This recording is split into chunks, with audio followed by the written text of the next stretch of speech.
Hello, everyone. Welcome back to the finals of the Goldmoney Asian Rapid. We had a nerve-wracking semi-finals yesterday. Both the games going to the tie breaks, and who would have expected Levon Aronian and Vladislav Artemiev to reach the final? I'm sure there were not many who would have predicted that. Uh, well, we did predict half of it, uh, but that was a lot. That was a random prediction. So yeah, we are back for the finals, and the games have already kicked off.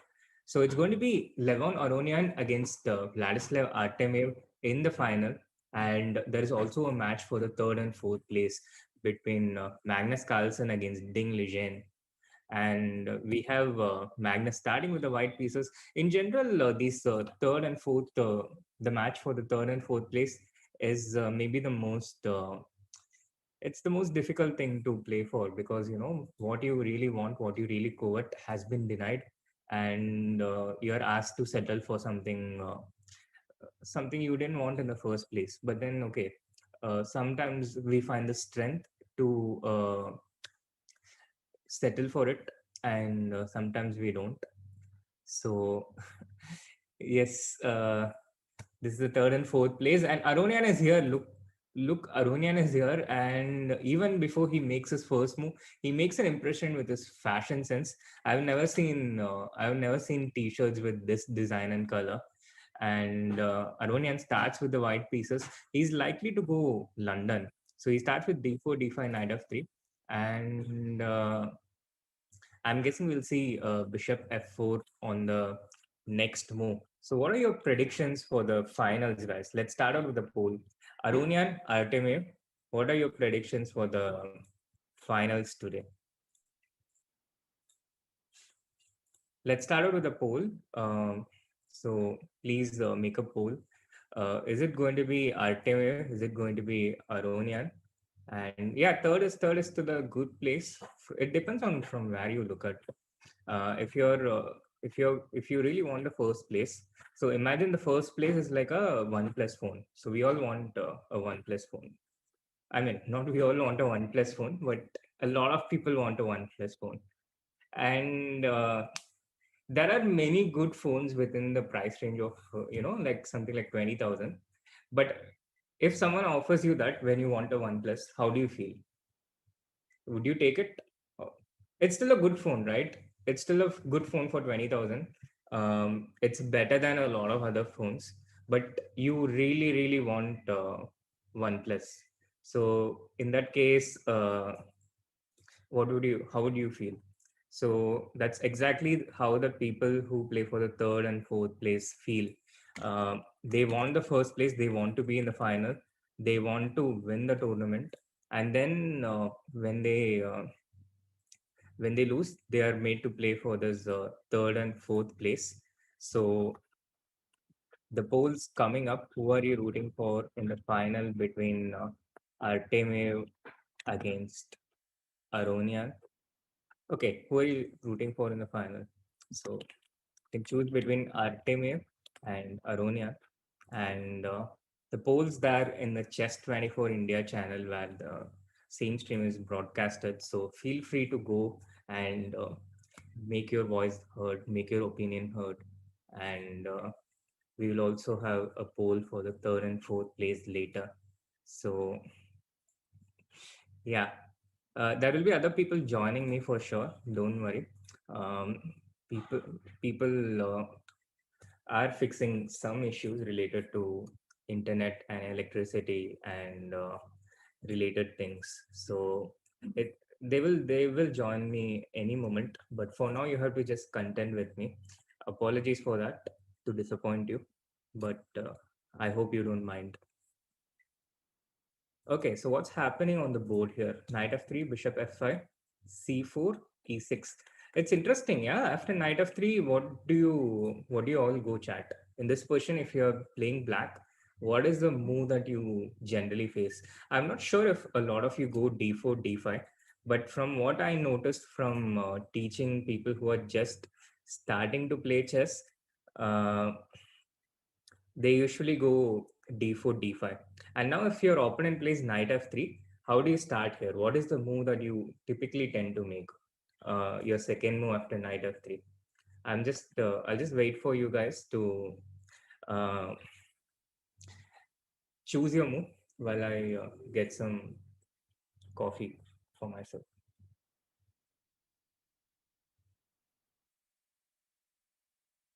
c5. Yes, c5 is a common move.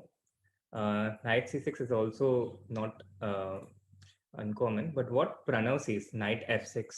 This is uh, this is the most common move. Also, what Saugata Bose says. Magnus already has an iPhone. Guys, we are not going for the iPhone price range. I mean, at least for me, it has always been beyond the horizons that I can think of. OnePlus is something we all can relate to because everyone I've seen they wanted OnePlus for a really long time, and that's like the flagship at that price range. So it's a lot more relatable to the chat. Yeah, so knight f3, we all mostly go knight f6. But Artemiev decides to start with bishop f5 instead of knight f6. He delays knight f6. And what are the implications of starting with bishop f5? Now, not too much, but there are variations where black goes for an early e6, early c6, and queen b6, going into the Slav structure. And here, saving on this tempo of knight f6, it can be useful for black. So for this reason, sometimes it's useful to start with bishop f5, but this weakens this d5 point a bit. So white immediately comes c4, e6, knight c3, knight f6. And now we are in this queen's gambit decline position. But what is the difference? What is the difference between this position and the typical queen's gambit decline position here? So we usually have this position, right? Which I think has been told a million times in a million different streams that this is one of the main lines of 1d4 related systems. And here there are so many different ways to play. Bishop e7 is the main line queen's gambit. Bishop b4 is the Rogozin. D into c4 is Vienna. This has all been explained. Now, what is the difference between this position and this position? What is the difference, chat? Yes, exactly. Aditya has nailed it. Aditya Mirji, the bishop is outside of the pawn chain, and this is why bishop f5 is a good idea. Meanwhile, some person has joined the call, but I don't recognize the name. I don't know who that is. Could you please come out and introduce yourself? Hari. Hello. Hello. I see I you're a need to change lawyer. my I see you're name. a lawyer based on the name. Wait, I need to change my name. I Yes. don't know how to change the name in Zoom. Oh, I got it. Thank you, Shri. How Welcome, are you, welcome, Shri, welcome, and how are Soumya. we doing today? Hi, chat. What's up? Chat is a lot of mood out, Soumya. They were expecting you at the start, and then they got me instead. So they are not in a happy Please. mood. Oh, please. I They are saw like, you were Soumya, explaining a Soumya, lot of Soumya. details about the pawn chain and the differences between Stonewall and Vienna, and a lot of openings which I could have benefited from. Uh, I'm going to go back and rewatch this stream for my increasing my knowledge about all these positions. Yes, you are welcome to do that. Thank you. Soumya has turned into a professional streamer now, but I mean, I thought that happened last year only, right? I'm a Okay, so streamer. How professional? I don't know. Like not so professional, no? You think we are like professional streamers? I'm certainly not, but I don't know about you. I also I think don't feel chat is like the a best judge. professional streamer. Not yet, at least.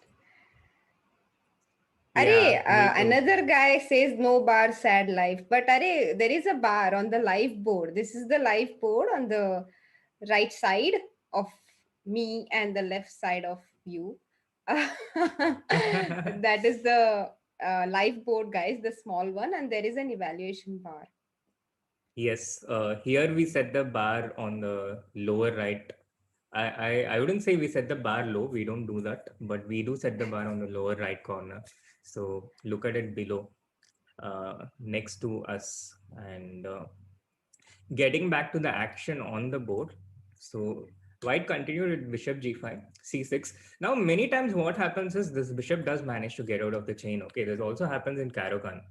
So if you see the Caro-Kann pawn structure, you'll see that the bishop comes out. Whereas if you see the French pawn structure, the bishop stays on c8. Now, this is a big difference. But what happens is many times when the bishop comes out, this is basically like Abhimanyu in the Chakravyuha formation. It knows how to come out, but it doesn't have a means to go back. So many times it gets harassed. And Nigel Short, who's a legendary player from England, he devised a system when he played against Anatoly Karpov in their candidates match, where White specifically makes use of this bishop's placement, and this became known as the short variation in Caro-Kann defense. Here, the Slav defense is very similar to the Caro-Kann pawn structure. The pawn structure wise, they are like cousins, and you see similar ideas being exploited here as well. Meanwhile, I see Soumya asking this question in the chat: who do you think will win in the finals? And we do have a poll already out on the Chess 24 India channel. So feel free to make your voice heard and participate in the poll. I myself, I have chosen Aronian on one of my account and Artemiev on the other one. Oh, that is Just for very fun. convenient. You are not allowed to do that, Shri. You have to make a choice. Chess is about making a decision. Yes, Soumya, but sometimes in life we are allowed to keep our choices open, no? Arey, but this was the point. You had to make a move. You can't pass it. You can't pass it. I just showed that I can, even while participating in the poll. So, guys, I'm sure you also have multiple accounts. So, if you want, you can vote for one of the players.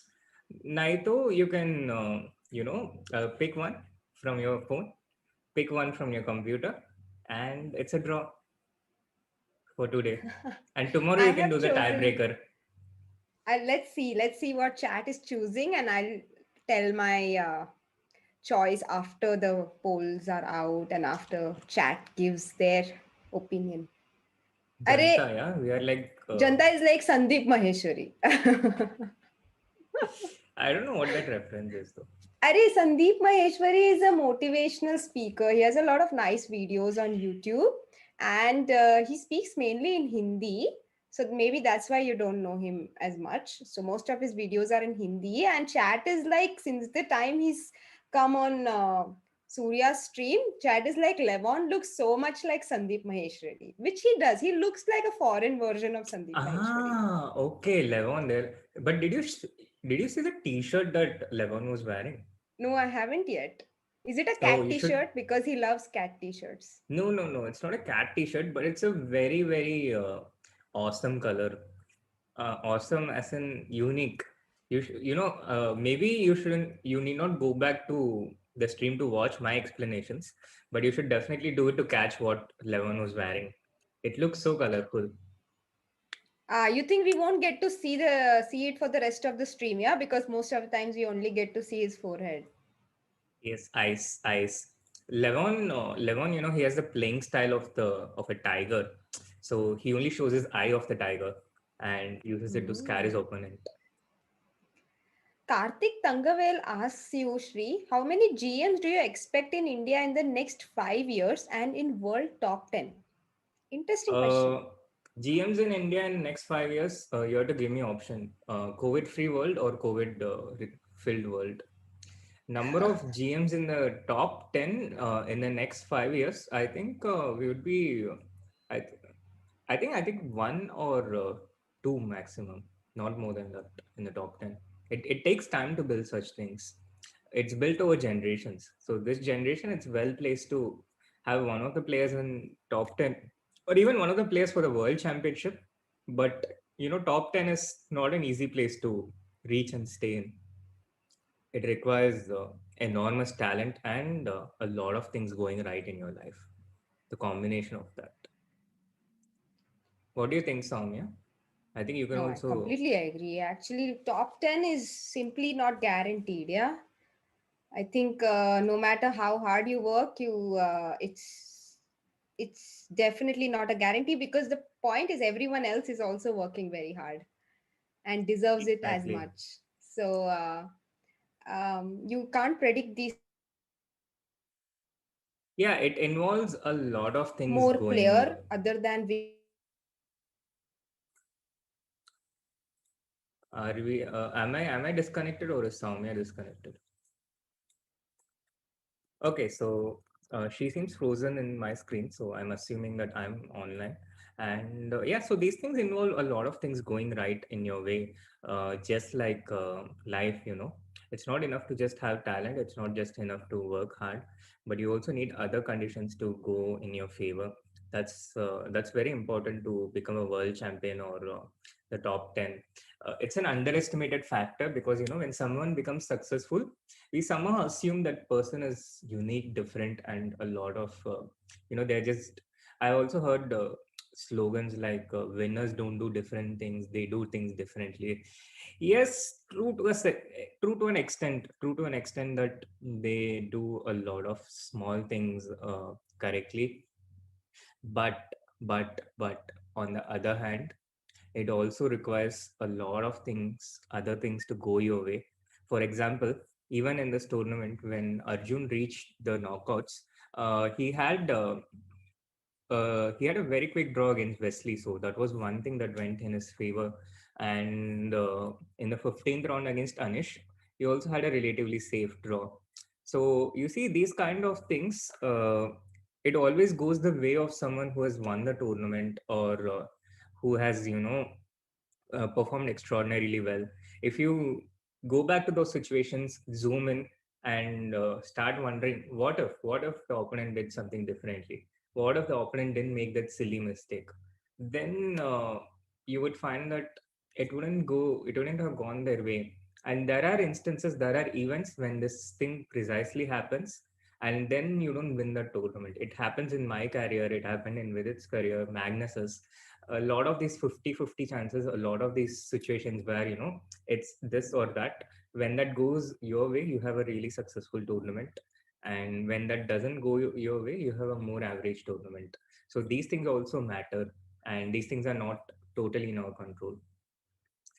So yeah, it depends on those things too, which is why it's incredibly hard to make predictions about such things.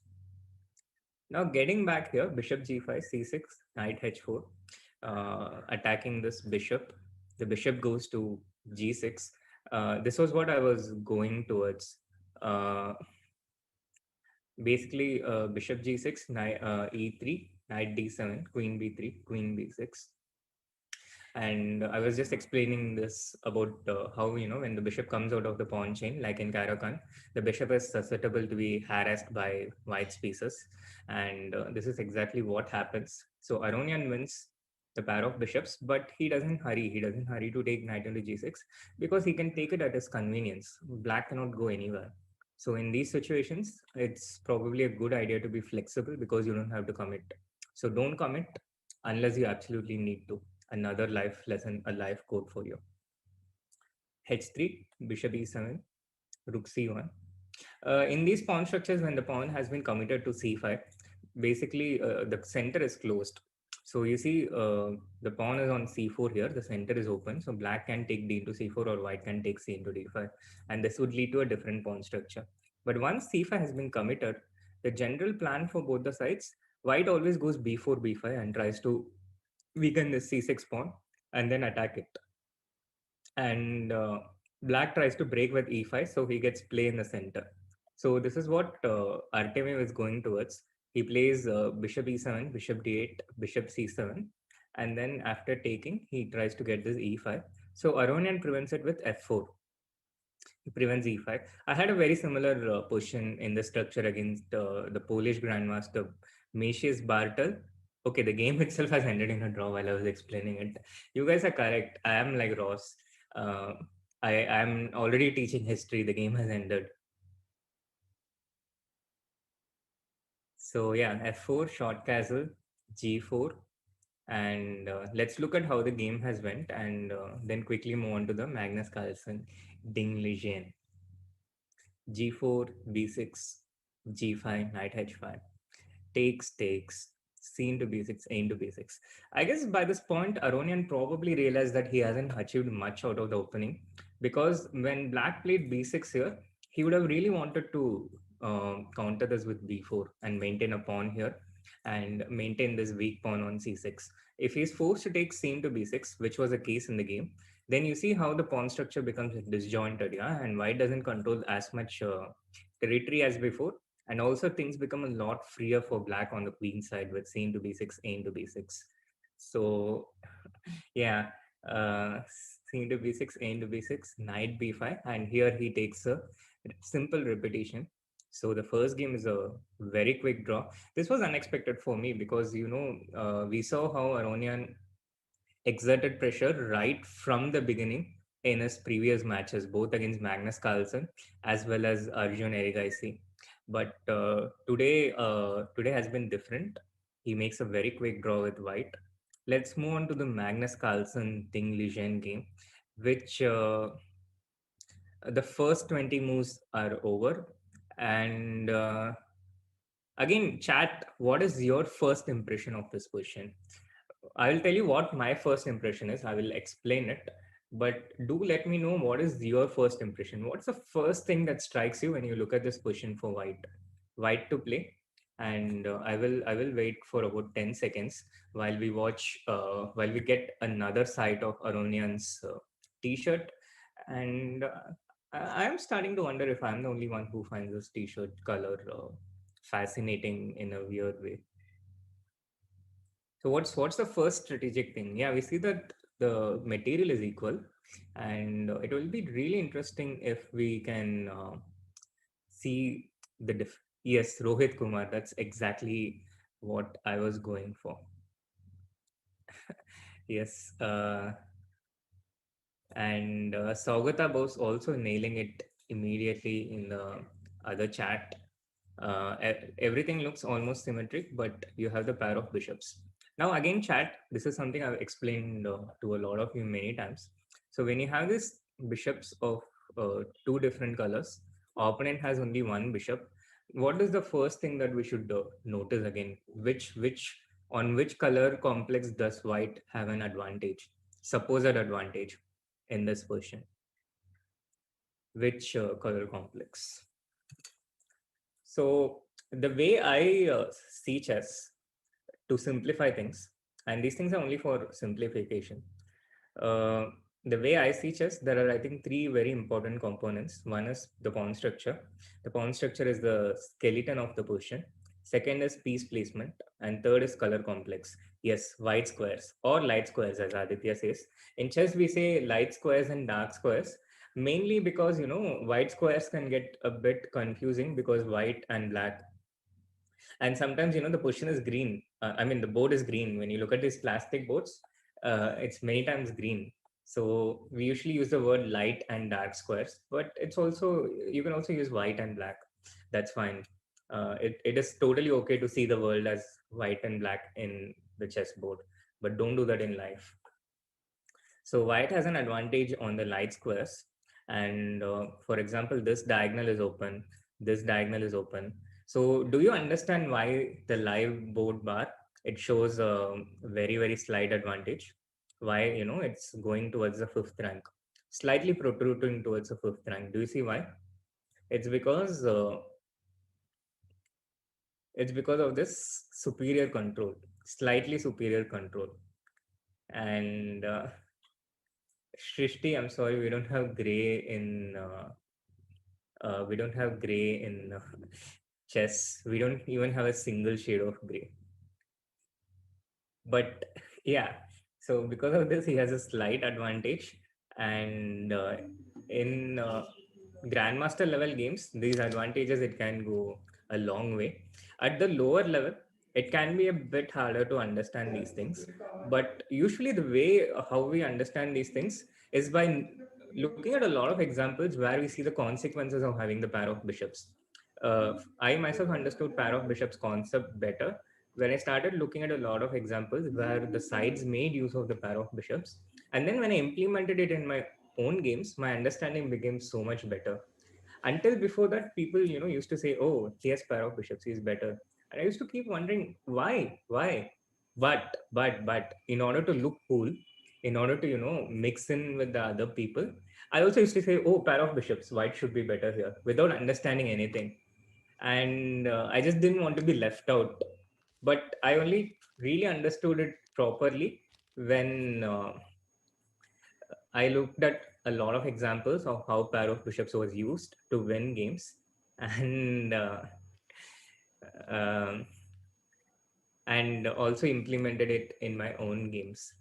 So I'm not. I just meant that is not a single shade of gray in terms of color. Please don't misinterpret it. Soumya, welcome back. Are you here, Soumya? Yes, I'm really sorry. Today my internet seems to be acting up. I have tried three different locations so far in the house. I hope this works. Oh, I understand. I um, understand why the title of stream says Srinath, Soumya, and Vidit now. So it's Srinath, Soumya, and your internet, which is Vidit. it's incredibly bad. Even I'm even using an Ethernet cable right now, and it still gets disconnected all the time. But okay, let's hope we can cover the rest of the tournament together at least. So what's up? What's going on in the games? Whom did the chat choose, by the way? Artemiev or Aronian? The chat has 71% for Aronian and 29% for Artemiev. So you can still, the fans of Artemiev, you can still balance things in favor of your fan. I mean, not fan, your the guy you're rooting for by going and voting for him in the Chess 24 India channel. And what is what logic? Which logic are you talking about? Vidit ka logic? Yeah, of course it's Vidit's internet. She's imitating Vidit's internet. This is what we used to contend with for such a long time last year. It's correct logic only, no? इसमें क्या है?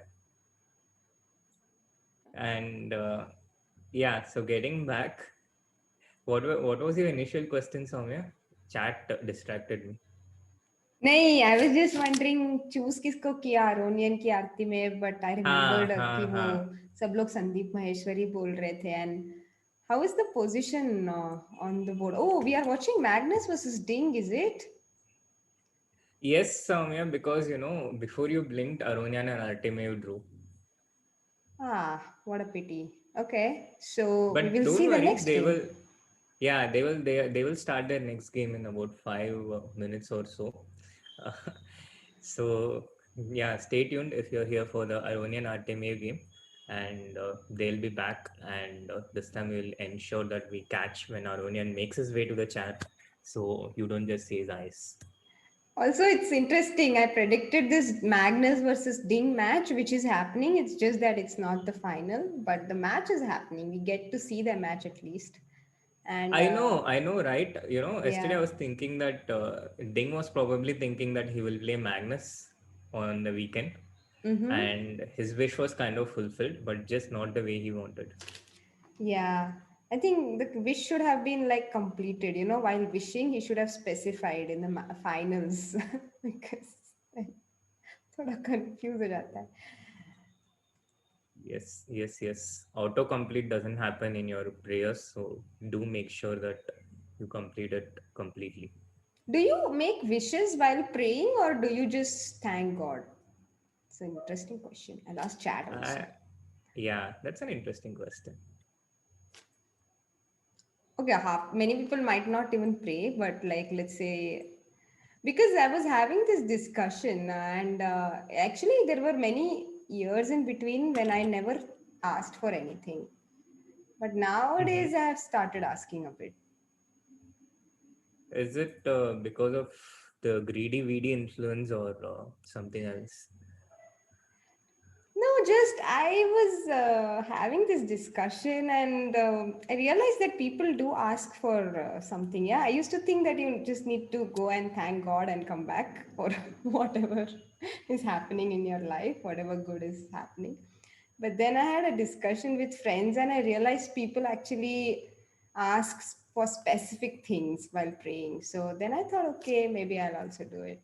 So nowadays Yeah, I'm. this is an interesting. This is an interesting. Oh, look at what's happening on the board. This is beautiful. This is beautiful. Magnus is winning. He has won a piece. So we'll just break the discussion for Oh, 1 second wow. while we this show what happened on the board. So here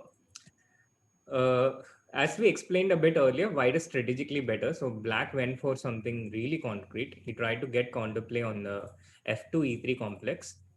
Magnus defended with rook f1, but after knight into f2, it looked like he's losing something because rook into f2, bishop into e3, and this rook is lost. There's no way to even defend it with another piece. So what did Magnus have in mind, and what did Ding Lijian miss? It's already there on the live board, so I can't make this a question. But it was simply that white is not forced to take rook into f2 directly, and he can just go knight c4. The variation still continues, so there is still knight h3 check. So I'll let chat calculate this variation while we talk about the other topic, because I myself haven't calculated it fully, so I needed those 2 seconds. But now I see how white wins. There is a two move sequence, so white to play. It's actually a bit more than two moves, but the idea is pretty simple.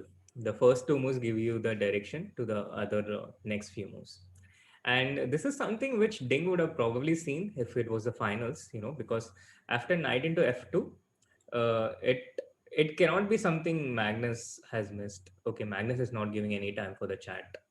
We need to have a word with Magnus to spend 30 seconds when he's winning in order to give chat time to find these winning sequences. Incredible, actually, that Ding missed it because it was just about. I mean, yeah, as you pointed out, probably he wouldn't have missed it had it been the final, but maybe the motivation is lower and Yeah, I he mean, simply. what else could White possibly have here? He's obviously not going to take rook into f2, bishop at d3, and Magnus is obviously not going to miss something like this from this point.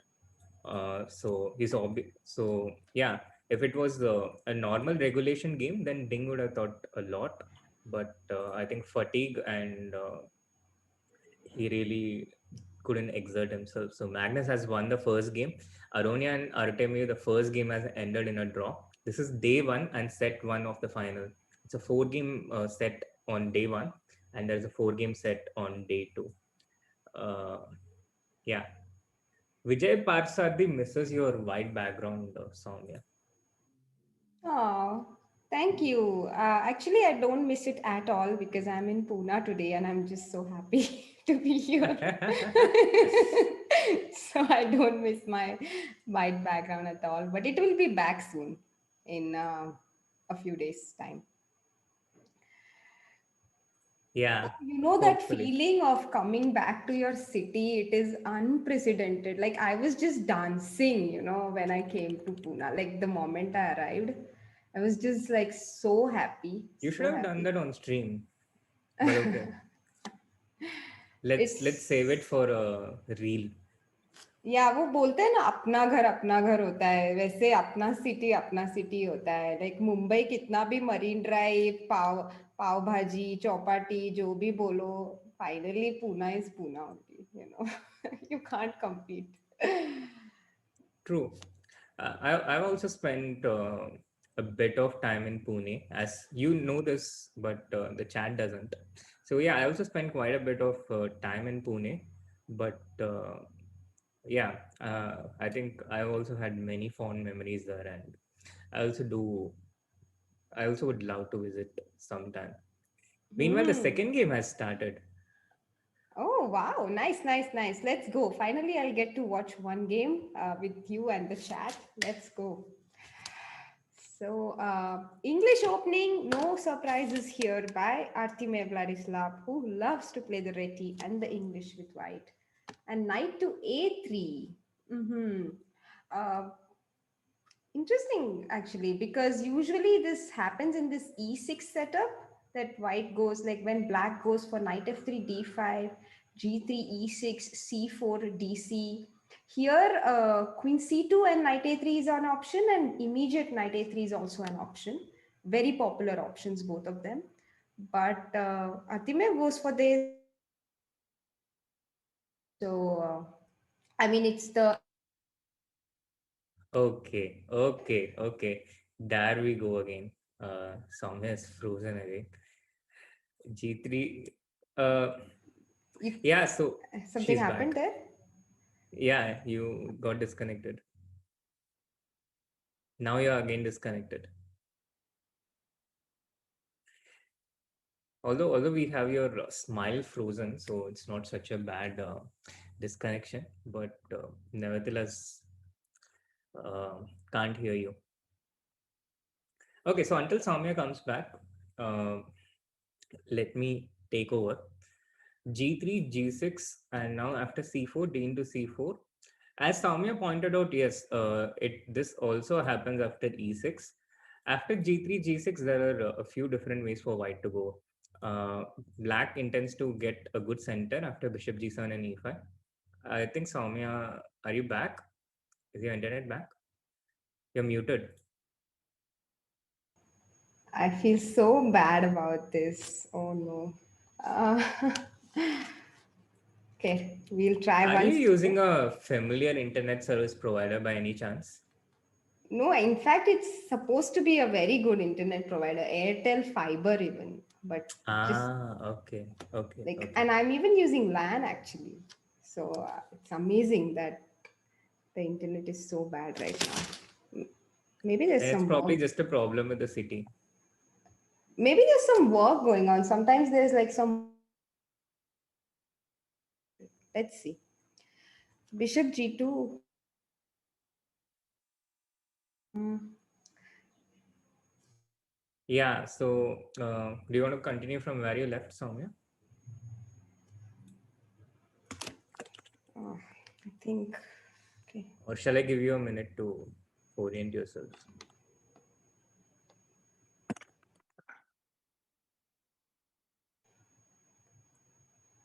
Okay, so just a famous guys like, Pune strikes again.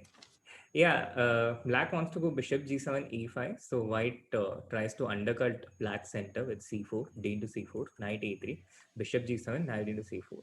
Here black has two ways of playing. One is he can play knight c6 and e5. So we get these types of positions, similar pawn structure, and the pawn is on d3, short castle. It's a bit like the Sicilian dragon reverse positions, if you guys notice, but it's not, it's reverse. Some of the ideas are similar, but it's a slightly different position. The other way to play is to put the pawn on c5, which the functions of both the pawn on c5 and e5 is to control the center. So c5, bishop g2, knight c6, d3, and now bishop d7. And here Artemiev plays something really strong and powerful, because black is developing so slow and black is taking his time, especially this move bishop d7, where I would have expected knight f6. Here he plays something very concrete and forceful: bishop e3, b6, d4, c into d4, knight into d4, and rook c8. This is the present position. Soumya, do we have you here? I'm I'm considering shifting my location once more. So, Shri, would you mind Sure, giving sure, me sure, a few sure. minutes? Thank you. Sure. You're So, welcome. No, I just don't want to. I just wanted to make sure that I don't interrupt you even when you're offline. I've been doing that a lot when you're online, but yeah, cool. So Soumya is like a sniper today. She's coming in and getting a few words in and changing her location. Coming in, she's opping or being a sniper, whichever game you have played. You get that reference. Getting back here, so how does white continue? How does white take advantage? The evaluation bar shows a big spike towards the white side. You see the evaluation bar is towards the sixth rank, but the position looks all symmetrical, right?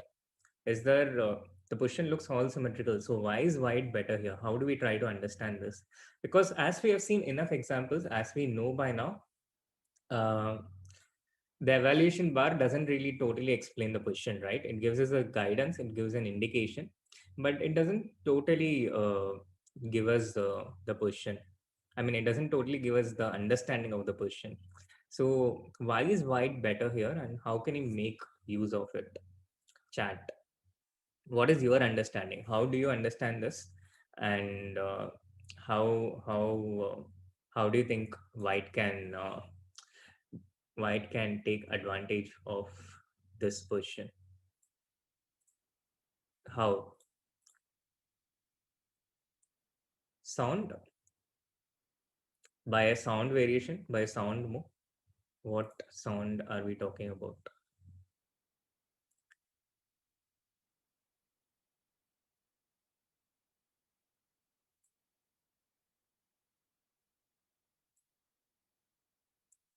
So it's not easy. It's not easy to understand why white is better here, and the actual reason behind this is not something that even a I think even a very strong player understands at first sight just by looking at it. That's exactly why Artemiev has spent more than 3 minutes on this position. He senses that there is something for white, but he's not sure what exactly it is, and he's trying to find this concrete line. He's trying to find this exact way of how he can get this going for himself. The if you make a normal move like short castle, then black just goes knight f6 and castles himself, and we have this very symmetrical position, which is actually equal, because although this bishop on g2 is very powerful, black can neutralize it with his light square bishop, and it's about equal. So for white to try and keep the advantage, he has to act very forcefully, very concretely, and none of the answers which you're talking about is correct here, because they're all very general answers. I see something like control in the center, peace activity. Yes, it's true, all these things exist, but black can just neutralize it in a matter of moves. Illustrative variation: short castle, knight f6, rook c1, a nice developing move. Short castle. Now what does black do? He takes knight into d4, goes bishop c6, exchanges all the minor pieces. Position gets completely equal. So for white to retain his advantage, it's very, very specific. It's very, very concrete. And the reason is because white has this move knight b5. Knight b5 is very, very powerful because the next move, knight d6 check, is coming by force. And there is absolutely no way for black to prevent it.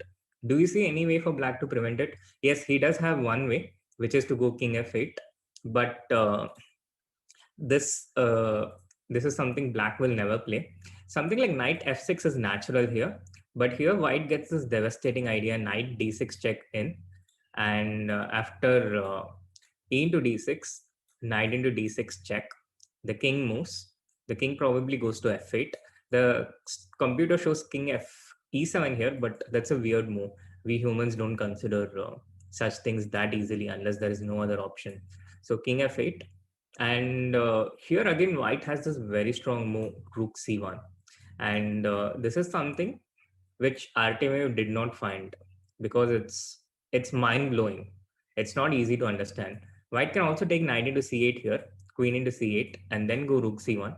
This calculation is not easy to see, and Artemiev did not have the benefit of evaluation bar while playing this. So this is the difference between human practical play and what actually the computer shows in each of these positions. In human practical play, these things are very, very hard to find because we don't have the benefit of evaluation bar. But if you have the evaluation bar, if there's a prompt, if someone goes up to Artemiev and taps his shoulder and says, look, there is something for you, the position is +3, and just gives this information, then he will find knight b5. So it's not that he missed it, it's that after knight b5, you cannot evaluate that it's +2 or +3 that easily. It's not easy to see the consequences of this, which the computer sees in a few seconds, by the way. But for humans, it's not very easy to go through this and understand the consequences. So for this reason, knight b5 was not played. Instead, short castle. And now black takes knight into d4, which I think is a very clever thing. Knight into d4, bishop into d4, knight f6. Now, if you see, there is no knight b5 happening, right? And the position is completely equal, completely symmetrical. White still has a very, very light pull, but what Aronian will do is he'll next go bishop c6, because it's very important to neutralize the light square bishop in these types of situations. And yeah, so that's exactly why Artemiev played knight e5 to prevent black from playing bishop c6, and black castle shot. So white can take this bishop on d7, but black will just take back with the knight most probably. So white will not have the pair of bishops because the bishop is forced to be exchanged. If you move away the bishop, you do it at the cost of a pawn, which is not worth it here. So bishop into g7, king into g7. The knight can go to f6, the knight can go to c5, and the knight can go to all these dark squares, which is beyond the influence of this light square bishop.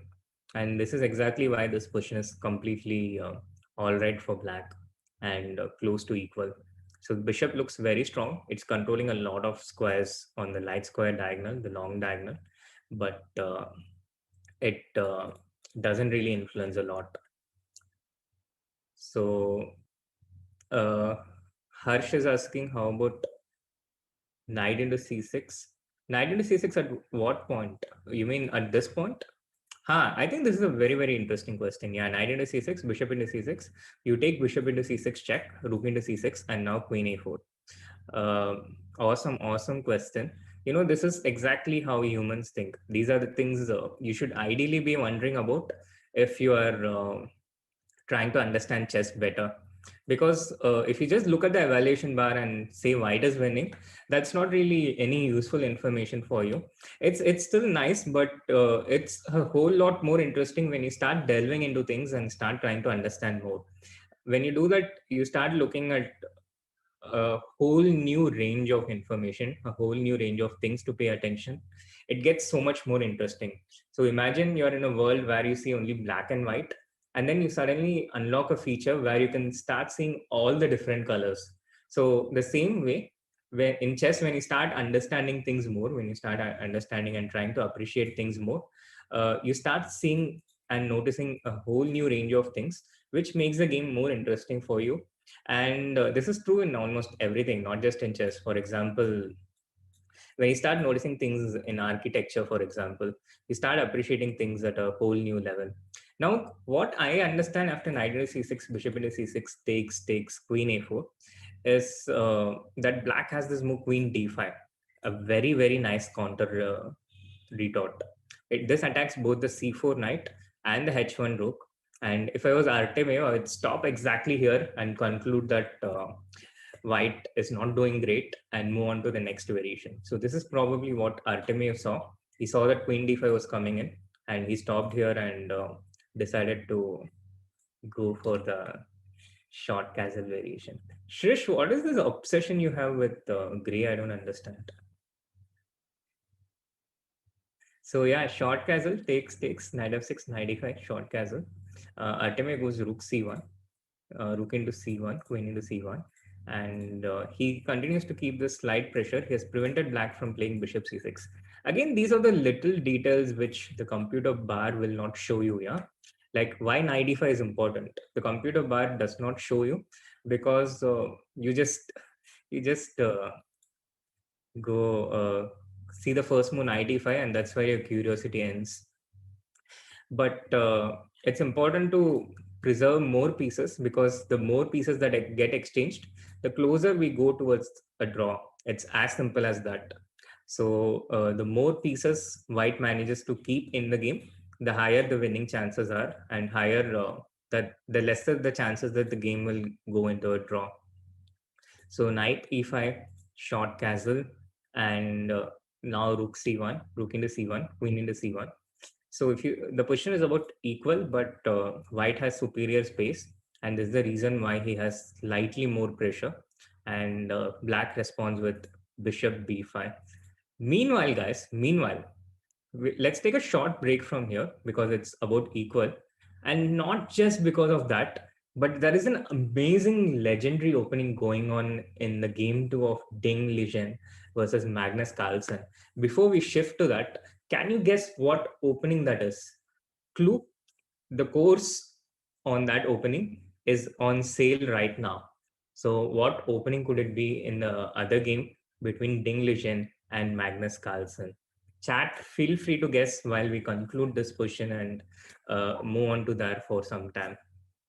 Queen into c1, bishop b5.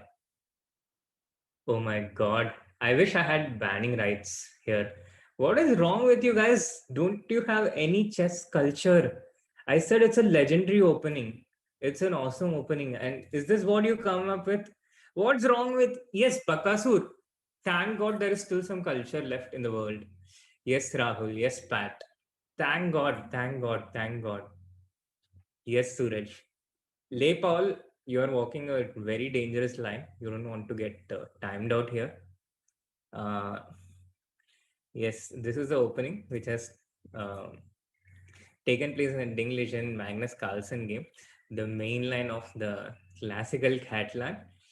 Uh, yes, I do. I do have the rights, Shrishti. Just I just don't want to abuse it for now.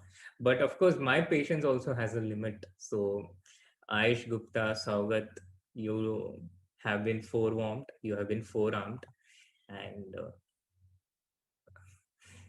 just be careful is all I can say. Yeah. So the classical Catalan. Let's not spend too much time here. But I'll just tell you some basic things. So e6, g3, d5, bishop g2, uh, bishop e7, knight f. Shrish, what I meant was I don't have the powers to time you out here, but I guess the day is not too far.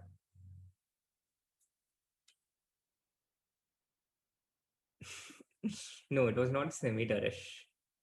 Uh, Yeah, I'm reading chats from many different streams. Right now, I'm like Sauron. I have this one eye, fixed eye, and from there, I'm seeing everything: the board, the games that are happening, the different chats. There might be some hobbits I might be missing with my eye range, but apart from that, I do see everything. So do be careful. Yeah. So castle d into c4. uh, Black takes his pawn and white willingly happily gives it up so that the bishop on the long diagonal gets opened. This bishop is like a sniper once again. It has long range, and there are a lot of pieces that come in within this range. So when they come, white just one shots it, tap tap tap, with a very very loud sound. So this is the reason why black tries to develop this bishop as soon as possible. Queen c2, a6. The idea is if white plays queen into c4 here, then what is black move here? Where should black go immediately? How does black gain a tempo to develop the bishop right away? The thing about Catalan, in many, many, many situations, it's very hard to get these pieces out. Again, these things are of very complex strategic nature. It takes a lot of time to understand. It took me many years to understand it myself. So I uh, I understand that it's not easy to find this and understand this. But I think by now it has been, yes, exactly. Anamitra Giri, Harsh Upadhyaya, your Catalan. So now b5, queen c2, bishop b7, and this bishop is out. So for this reason, white starts with a4. So when queen into c4 happens, there is no b5. And now bishop d7, queen into c4, bishop c6. So when you're denied one way in life, you just find another way. It's as simple as that. So if the bishop is not allowed on b7, then it just comes to c6. Simple, job done. But on the other hand, the bishop on c6 not as comfortable as the bishop on b7. It's slightly more exposed. So bishop on b7, it's like it's sitting in this cozy home. Bishop on c6, it's a bit more like a tent, not totally with air condition or heating if you're in a cold place. you know uh, Slightly exposed. But nevertheless, the bishop controls almost the same things that it controls from on b7. Now white goes bishop g5 because we want to control the center. We want to restrict the bishop. And here there are many different moves that black can play. Knight b7 is one of the main moves. But whenever the bishop comes to g5, black immediately asks this question with h6, asking the bishop to choose between taking on f6 or moving the bishop away. It's like, it's asking, what do you want to do? Make a choice now, immediately. And usually white has to take bishop into f6 because there are no other suitable squares for the bishop. Yes, f4 is one of the suitable squares, and they have played this, but this has been utilized for many, many years. So bishop into f6, bishop into f6, knight d2, a5, and here black concedes the center with e4, but instead he settles for gaining control of the b4 square with knight a6, knight b4. This b4 square was weakened as soon as white played a4. So that's exactly how these high-level strategic games work. And after e4, knight a6, we have an approximately even position where Magnus seems to be a lot better prepared than Ding. He seems to be playing much more faster and much more confidently till now. And as appropriate when such legendary openings are played, as it is appropriate, we also have another very special person who has joined us back. Welcome back, Soumya. It's a good time for you to join back. Thank you. Let's just I'm going to keep my fingers crossed that I can actually complete at least one game. I'm viewing at least one game today. Um, Looks Are you going like to include it in your asking list in your prayer? oh, this is a good idea actually. I'm actually sitting in the kitchen. I can just pray from here only, like no need to get up. So, oh, this is hilarious. Oh, maybe is this a Grunfeld? Let me just quickly capture one. What? Soumya, how is this a Grunfeld? There is no G6. Ah, there is no Jesus. But You're, how you're, did you're White doing get? that just to troll me, right? I'm just wondering how did White get everything that he wants? Oh, this is a Catalan. Is this the Exactly. Anish line or maybe the girlfriend line? You summed it up perfectly, Soumya. How does White get everything he wants? Answer, play the Catalan. What You a just gave it beautiful. away. Yeah, I'm so jealous of White right now. Got like, such a beautiful center with the knights, very well placed actually. Um, Knight on f3, knight on d2, bishop on g2. I'm going to check out your course after this tournament, Shri. I've decided. Awesome, awesome, awesome, Soumya. I have to say that's one of the wisest decisions you have taken in your life, and you won't regret it.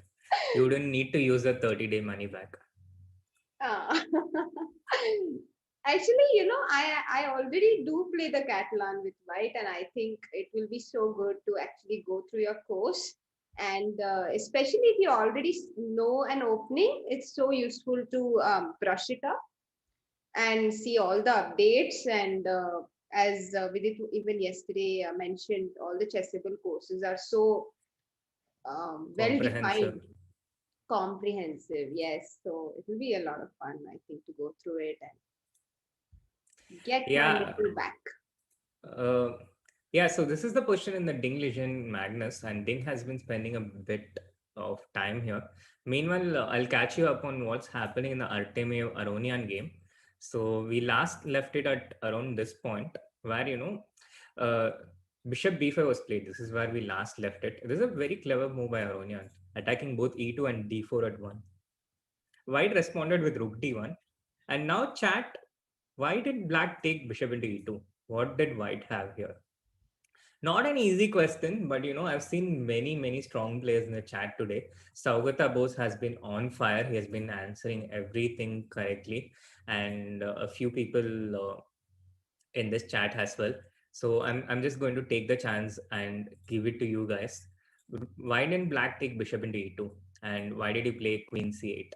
Not an easy question to answer again, but I believe in you. I trust you guys. So let's see what happens. Although I wouldn't trust you guys to make superior cultural decisions like Catalan over 1 b3.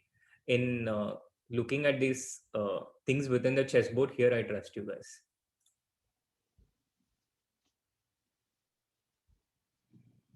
So basically, Magnus is leading their match, and Ding has a very good position now in the opening. So maybe we will see Ding leveling the scores in the match for now. And while this match has been drawn so far, so Yeah, this whoever match wins has been will drawn get so the lead. far, but I think Artemiev has a very nice pressure. Yeah. Oh, Artemiev And has such a nice, yeah. Completely agree. Such a nice position and so many options actually as white over here. Um, have you already decided what you want to do as white here? Because I see like a few options. yeah. Let's go through this very quickly because something very exciting is happening on the board. Mm-hmm, Uh, so a lot of people in the chat said bishop into b6, trying to make advantage of this pin, but this would be a blunder because mm-hmm. queen into d1 check also works, queen into b6 also works, and so the answer is knight c6 and then rook e1. This is very powerful for white because naturally you would do something like queen d6 or queen c7, yeah, and now after rook e1, the e7 pawn falls, and this also comes under this. This is the reason why Aronian didn't take bishop into e2, Mm-hmm. and uh, Wow. I have to move on very fast because something very exciting is happening on the board. Queen c8, e3, rook d8, b3, queen b8, queen a1. All these moves normal. And here Aronian blended with knight into d7. This was a huge turning point because after knight into f7, king into f7, sorry, bishop into d4, king into f7, white just takes back bishop into g7 and he's a pawn up. After knight into f7, white is one pawn up. If you go king into f7, then now there is bishop into g7, and again white is a pawn up. Both have taken one piece each. So bishop into d4, attacking the queen as well as the knight. White takes back queen into d4, and now after king into f7, it looks like black has won one more piece. He took d4, now he takes f7. He has taken two pieces, whereas white has only taken queen into d4, one of the pieces. But after king into f7, white has this move queen d5 check, attacking both the king and the bishop simultaneously with check. So after king g7, queen into b5, white is just a pawn up, and this is how Artemiev has won a pawn against Aronian. So Artemiev is in a huge advantage. He's just one pawn up, but Aronian has 8 minutes and Artemiev has only 1 minute. So what do you guys think? Who is going to take this? Will the superior position win or the superior time advantage win? Let me start with Soumya. What do you think, Soumya? I like Artemiev's chances so much more, especially I really like the way he has conducted this game. And even this queen a1 idea was so subtle and nice, making a battery on the a1 h6 diagonal and then taking on f7 with the knight, of course, was the killer move. And now he's got a beautiful queen in the center. Usually in queen endings, if the queen is placed in the center, it's the best thing that you can achieve. So yeah, I think he's got everything going for him, and I feel he will convert this. Chat, what do you think? Will Artemiev convert this? We have seen so many situations by now, where someone has the advantage but doesn't manage to convert it for various reasons. Sometimes due to time, sometimes due to brilliant defense by the opponents. So, what do you guys think based on what you have seen so far? And once again, there is still the poll in the Chess 24 India channel. Who are you rooting for in the final, Artemiev or Aronian? And you can still go and vote there now that you have some additional information that Artemiev is winning in the second game. Okay, so it's 32% for Artemiev, 68% for Aronian. And I just went on my third account and chose Artemiev now because I see that Artemiev is winning. And Soumya has disappeared with that. I think she disapproves of my electoral practices, but I think it's okay in YouTube to vote from different accounts.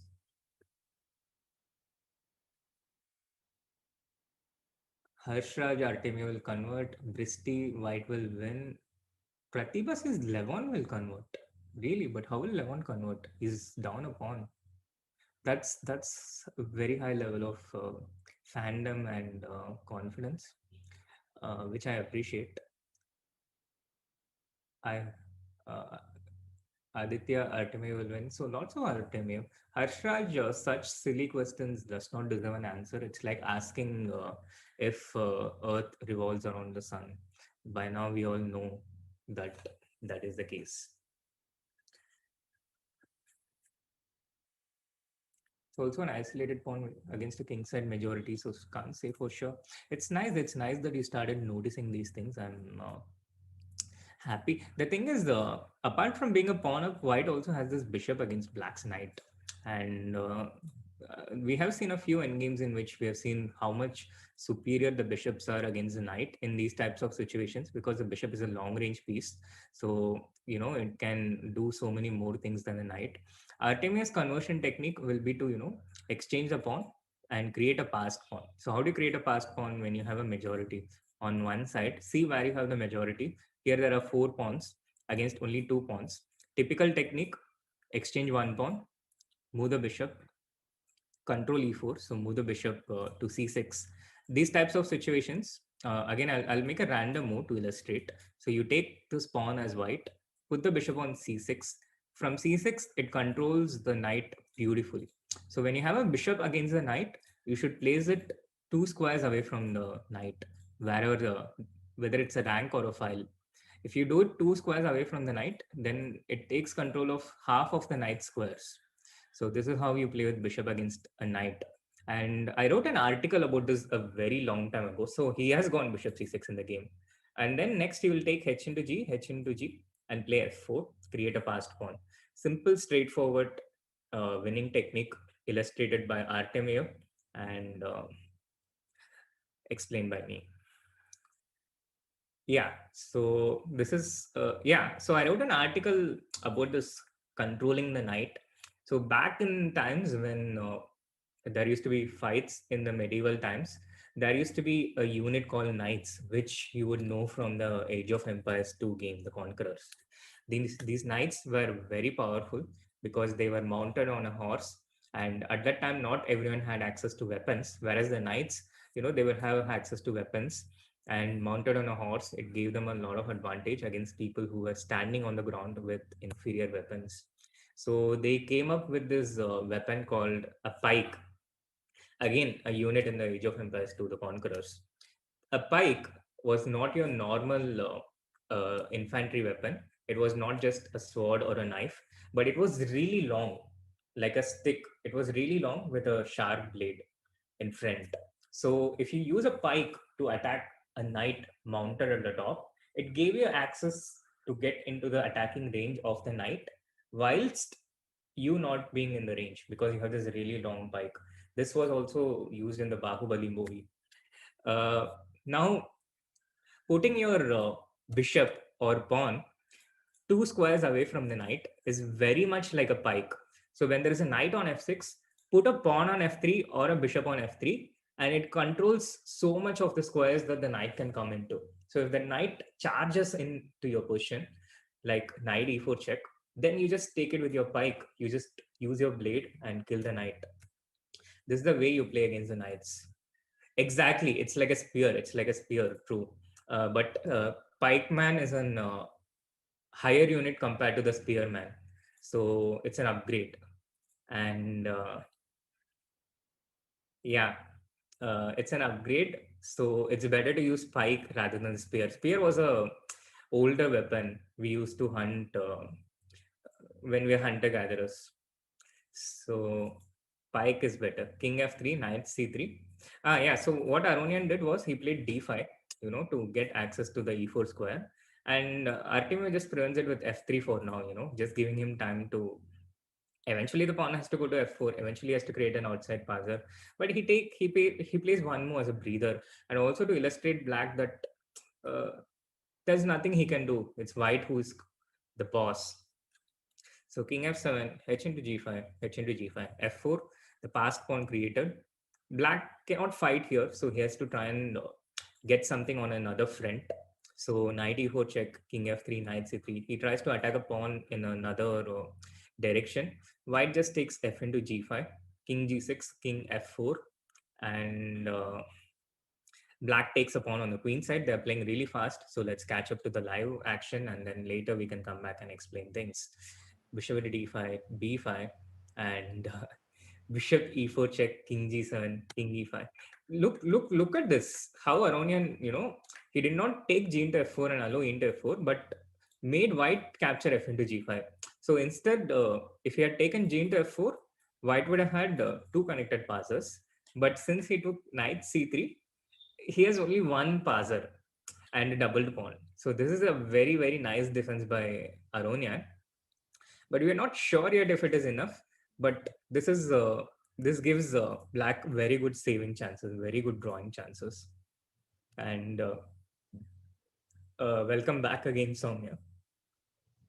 For white, because now the next idea is to pick up the a pawn after bishop in d5 and simply uh, take on a2. White needs to be still careful. For example, let's say black plays king f8 and you play bishop d. Oh, they are moving very fast. Maybe we should have a look at the position on the board. The knight is on c3 right now, attacking the bishop on e4. Bishop c2. The idea is to go bishop b3 and simply pick up a2. So black wants to take on e3 now, and white doesn't even allow that. White goes e4. Apologies, Soumya. People are saying there's a bit of a lag, but if you just refresh, if you just press Control or click the refresh button, it will be right back to where you left it. Fresh. Please carry on, Soumya. Yeah, absolutely. So knight to e3. Aronian being so resourceful. He wanted to take the e3 pawn, and once white has this g5 and g4, he could have probably set up a defense. So white doesn't give up the e3 pawn. He goes e4. Now the e4 pawn is protected by the bishop. Knight to e3. Bishop d3 could be expected. Black will take on g4 and king a2. But now, Yeah, I think now it's maybe it is basically safe heading to towards draw. a draw because white will take the pawn on e2. Black will, assign one unit of his army to take this pawn, another unit to take this pawn. And as we all know, even though white will be a piece up at the end, he will have a bishop. The king and bishop versus king is a draw. So it's pretty simple for black. And there's no way white can try to win here. So once again, although it was a huge advantage for Artemiev, he simply didn't have enough time to convert. But what a nice difference by Aronian, and it's very difficult to understand where he went wrong unless we actually go back to the position and check it deeply. So definitely not an easy win, as the computer says. Computer might be showing a +1, +2, +3 advantage even, but it was simply not clear as to where exactly Artemiev made the mistake. Let's True. We will try to catch up that point during one of the breaks, but we also have another live game going on, and that's between Ding and Magnus. And as expected, White has a slight advantage. That's something you already knew looking at the opening, right, Soumya? Yes, absolutely. And I'm yet to get over Aronian's resourcefulness. Let's see how Magnus handles this position. Maybe he also is able to create some kind of magic over the board and keep it under control. Um, One idea is to bring the knight to c5, even though on b4 it's already on an outpost, but from c5 it will attack the b3 weakness. So it's probably better placed on c5. On the other Yeah. hand, black needs to be careful about a move like d6, with the idea that after bishop g2 we have dc7 intermezzo. It doesn't work in the present position, I guess, because rook into d2, and Well, bishop b7 back. yeah, rook into d2, rook into d2, and bishop b7 back. But black always needs to be careful about these tricks, and white could get some kind of d6 anytime. Yeah, true, Soumya. White, black always has to watch out for this d6, and yeah, king f8 was just a random move I made for illustrative purpose. Mm-hmm. But yeah, in general, black has to be a bit careful, and I think white is controlling a You know bit what? more space.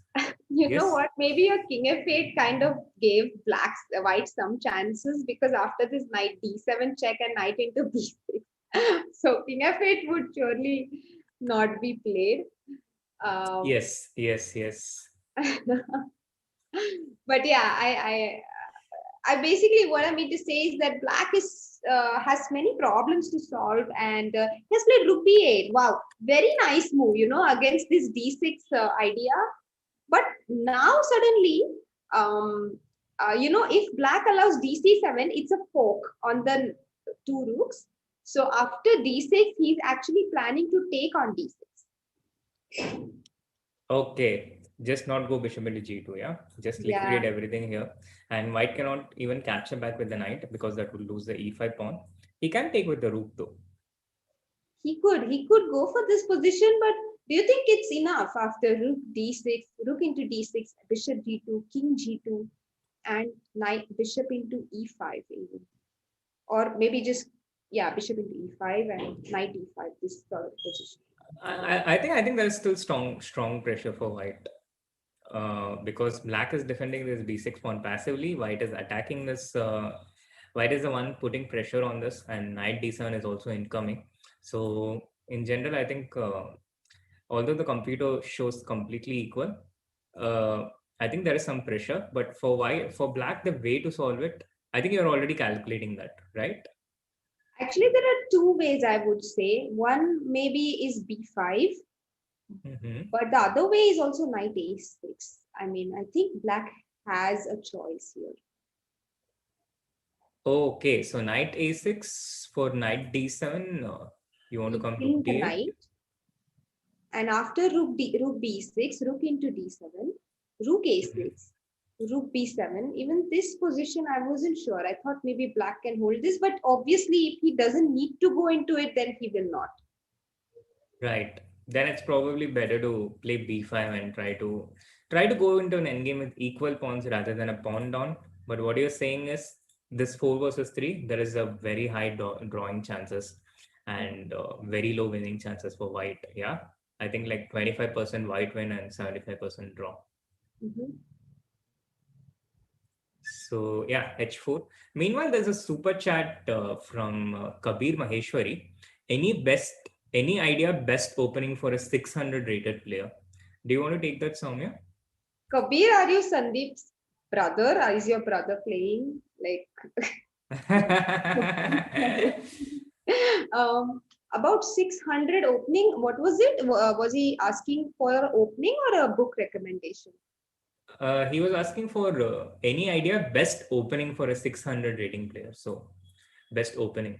Oh, usually the initial openings that we learn are the ones which control the center directly, because chess principles basically start with controlling the center, developing all your pieces, keeping your king safe, and then using all your pieces to create attacking opportunities, create threats against your opponent.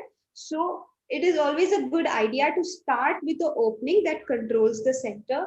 E4, E5 was the first opening I learned as black, and E4 was the first opening I learned as white, because both the moves are aimed towards the center.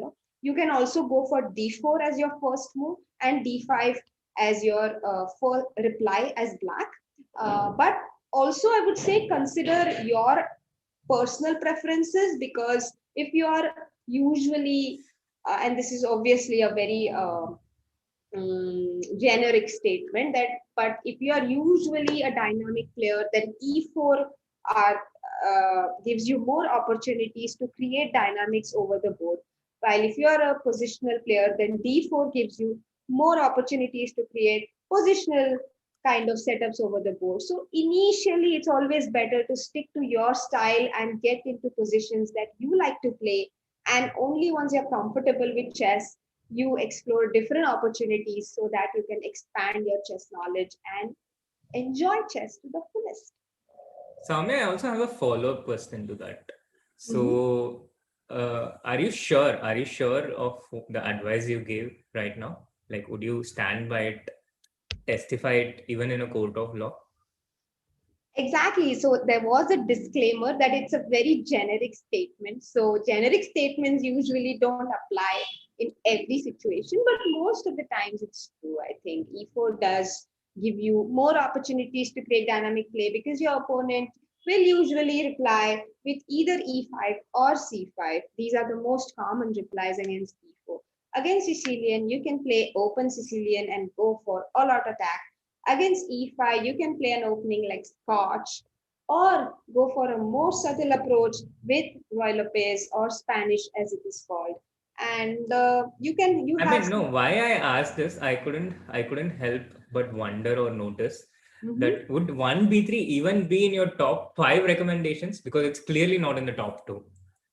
Not for the beginners. I wouldn't recommend it for the beginners. I think in chess, you should explore everything. So I will definitely recommend 1b3 for people who are already playing chess for maybe 1 or 2 years already and have some knowledge of chess already, have had some experience with other openings, and then go for 1b3. But I would not recommend 1b3 as your first opening that you learn in chess. That is for sure. All right. That's exactly what I wanted to extract from you.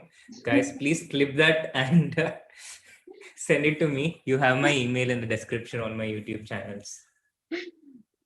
But as I mentioned, guys, it is a good opening, and I think in chess you should not limit yourself to one specific kind of position or one specific kind of setup. And B3 is a very interesting opening where you want to go into positions which are unexplored. That is the whole idea of playing 1B3.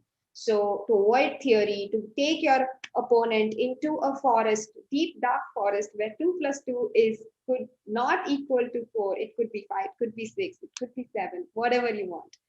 That is when you go for openings like 1B3. Yeah. Uh, so I'm telling chat that now 1b3 is a forbidden fruit for them because most of our chat is just starting to Learn. learn. Yeah, yeah. But the forbidden fruit tends to be the most attractive one also. So I don't know what chat is going to do based on that information. But it's certainly a forbidden fruit for them. All right. So the game has seen a few updates. So white did get this d6 break, and black also did get this b5 break, both of which we were discussing. The position is going towards something really equal, towards a it's getting liquidated and watered down. Do you think there is much winning chances for white here, Soumya? Yeah, that's exactly like I was thinking about. Once you get this B5 in, how does white play for a win? But actually, right now the immediate problem is the A5 pawn, and bishop into D7 is almost forced, no? Because otherwise I take on F6 even. So bishop into d7, rook d7, and now again the a5 pawn is hanging. Rook a8 is not possible because of the beautiful bishop on g2. But black has a move like rook b5.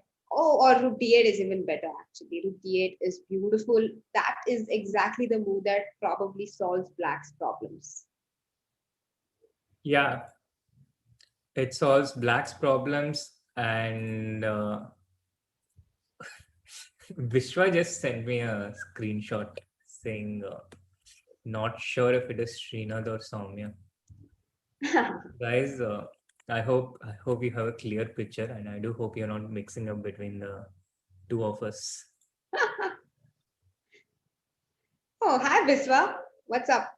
How are you doing? All right. Our So prep black chat plays nice. was asking me about the quote. I said, yes, it is Mikhail Tal's quote about making 2 plus 2 Not equal to 4, but making it into 5 or something else. Someone in the chat, Prabhat is saying if 1b3 is a forbidden fruit, then AD is Adam. What? Adam. Oh, Adam. Okay. Oh my God. Well, AD might be Adam, but he hasn't found Eve yet. So bishop into f2 check, king h2, and this is just heading towards a draw, I guess. Yeah, it feels so watered down. Mhm. I think it's a good moment to revisit that prayer question. Guys, Soumya was asking about do you ask things when you pray? So maybe we can get back to that and uh, let us know हाँ what ये तो you. Draw हो जाएगा अभी. So actually, what is the score between them? I think So first. Magnus is leading 1-0 in the first set. With this draw, it will be 1.5 in favor of Magnus. He has to score 2.5 to only win the first set because there is a second set tomorrow of 4 games, and only if only if you manage to get a score of 1.5 half between these two sets do you actually win the match. This is the format of the Meltwater Champion Chess Tour. Yeah, and this is surely going into a draw because it's equal pawns, opposite colored bishops, and not many pawns as well on the board. Not much material left on the board, so nothing much to create. White is trying to create a pass pawn out of his b pawn. So White is trying actually. He will put b4, b5, b6 even. But Black will go to c7 with his bishop, and White could then, once you get your pawn to b5, you get your knight to c4. The bishop on c6 does a great job of controlling the f6 knight. That is actually the reason White could try this position.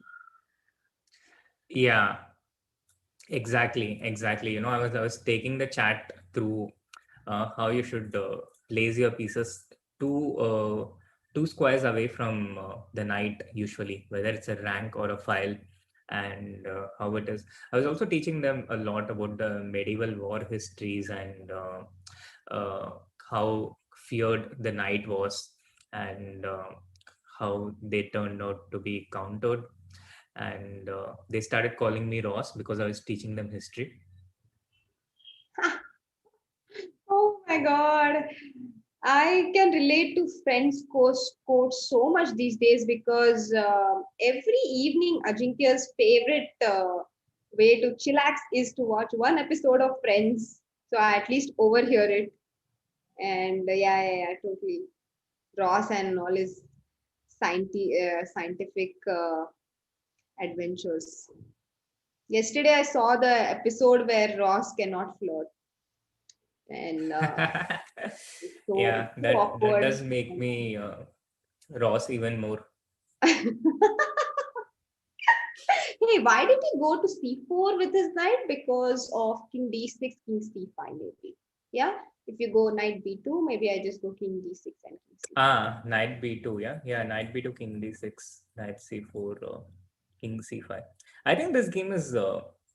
I think we can kind of decide the result. So maybe we should go back to the Aronian Artemiev, whose third game has just begun. The first 2 games have been draw so far, and we are back in the same opening which we saw in the first game, except that White did not insert bishop g5, but went knight h4 right away.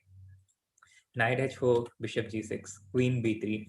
Aronian going after the initiative right from the beginning, putting pressure on his d5 and b7 pawns, which, as we know, or maybe we don't know, but in a lot of these Slav-like structures, not exactly Slav, the pawn is not on c6, but in these structures where the bishop comes out early, the b7 pawn tends to be a bit sore or fragile. So queen b3 tends to be very effective in these types of systems. Knight c6, and now chat, what if White takes queen into b7? This is a very good question to ask you because this is a very popular opening trap which you can actually use to win games.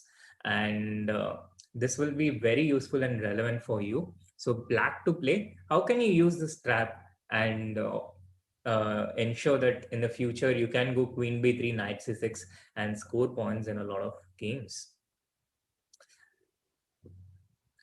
Krabat, that's a good try, but not the right answer. Mihir, good try, but a small problem with the notation. But Brishti Mukherjee, that's the right answer. So we shout out to Brishti. You have won the fastest finger contest, and someday we will invite you to the hot seat. There are actually two ways to continue even. By the way, is this the same Brishti Mukherjee who is a 1900 FIDE rated player and a women candidate master? Because if we have someone that strong in the chat, we have to start asking a lot more tougher questions. Sorry, Soumya, you're saying something? Oh no, I was wondering even the other move might work, no? Maybe it's even stronger. Knight a5. No. The knight can go to like 3 places right now. 4, Mm-hmm. 5 actually. Okay. But which other move? Just taking the pawn, yeah? Okay. Since this is a VD centered stream, we make it greedy. I mean, VD. why Just not? take You're getting the pawns. pawn and you're getting the same thread. So why not? Yeah, why not? It's a fair question. Knight into d4, because knight c2 cannot be prevented against. So knight into d4, knight b4, both these moves with the same aim with knight c2 check, but with knight into d4 you actually pick up a pawn, so it's actually even more stronger. This is why we need Soumya to be here all the time. She finds these very strong tactical concrete ideas, and this is also winning for black.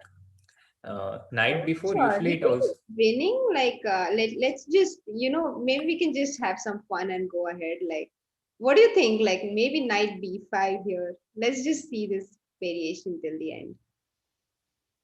All right. So knight b5, knight c2 check. And I'll play king d1. I won't. And then there is a You have very thought this through, haven't you? yes, I have thought of some. I haven't thought about it fully, but it's just nice to see this variation. Maybe we can. Is this even winning for black anymore? Exactly. I'm not sure if it's winning. It's just a fun variation to play. But it is. Oh, is this actually even losing? Oh no, it can't lose. White can't lose. Black can't lose this. That's for sure. D into Oh, c4 check, bishop he could d2. lose this even. He could lose this. Yeah, exactly. I know. That's exactly why I stopped. But I think bishop e4 is an important intermezzo here. Yes, so bishop d2, bishop e4, exactly. So I was just. This prevents knight into g6 because the c2 knight is dependent on this bishop. If white captures knight into g6, then the c2 knight would have been hanging. So black goes bishop e4. And now after knight into c7 check, black just plays king d7. It looks like white is losing at least a piece. All these pieces are hanging, but white still has this intermezzo, knight d5, check, king d6. And can you complete this? I was even looking at king d7, queen b5, king c7, and luckily bishop a5 is not possible because it is pinned. Oh, yeah, true. Okay, so king d6, and now there are ways to bring our bishop into the game because it is not pinned. So one way is I'm just choosing the best way. Yeah, I think I got the best way. Bishop b4 is. Oh no, bishop b4, knight into b4, and then you pick up the knight on d5 after queen into b4. Yeah, also attacking the queen with the tempo. This will not work. And after bishop f4, I have e5. Yeah, e5 or even king c5. I was thinking, opening up the spin on the d5. Yeah, this And is so much there's fun. no dangerous check. So I think in the end, black wins. Yeah, this is a very fun line which we went through, which will not happen on the game. But Nice to see these options and tactics. Indeed, indeed. Meanwhile, yeah, we do have women candidate Master Brishti Mukherjee in the chat. She just Oh, confirmed that it is her nice, nice, on the fun. chat. So Ashwath is asking, is this the exchange bomb cloud? King on C5 is having such a nice fresh air walk. But yeah, is there anything more, or we can return to the main line? Yeah, let's go, let's go. I think this is very well established. No, now why it is. Yeah. So long story short, this is why you don't take queen into b7 here. But just one more thing I wanted to show you. There are situations where you play knight b4 and there is no knight c2 threat. Let's say Mhm. it's defended for whatever reason. But knight c2 check is not the only threat here thematically. Black also threatens to make a draw with rook b8, rook a8, rook b8, rook a8 repetition. So Mhm. this is the reason why knight b4 typically tends to be very powerful against queen into b7 in all queen into b7 related lines. Queen into b7 is also a forbidden fruit, but in chess we call it the poison pawn. So just don't touch the b pawn, guys. This is the moral of the story in any situation. So bishop, Yeah, uh, knight c6, hmm. white took. Yeah, carry on. Yeah, so white took on d5 and then ed5, and I think he played knight into g6, right? Or did he play No. bishop? He waited because I just gave them this life advice today. Never commit until you have to. So since this bishop cannot move anywhere practically, white tries to delay knight into g6 until the last possible moment, and so he takes it only when there is a concrete threat of black moving it. So Mm-hmm. he starts with e3, and only then he takes knight into g6.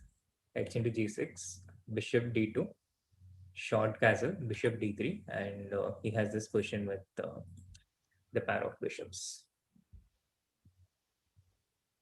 So they have made two draws already, and now Aronian's second white game.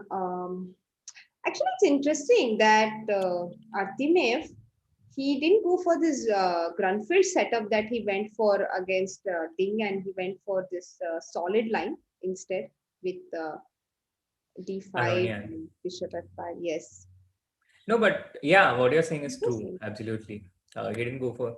Yeah, people typically they tend to choose their openings according to their specific opponents. Mhm. So the choice it's really based on very specific opponents.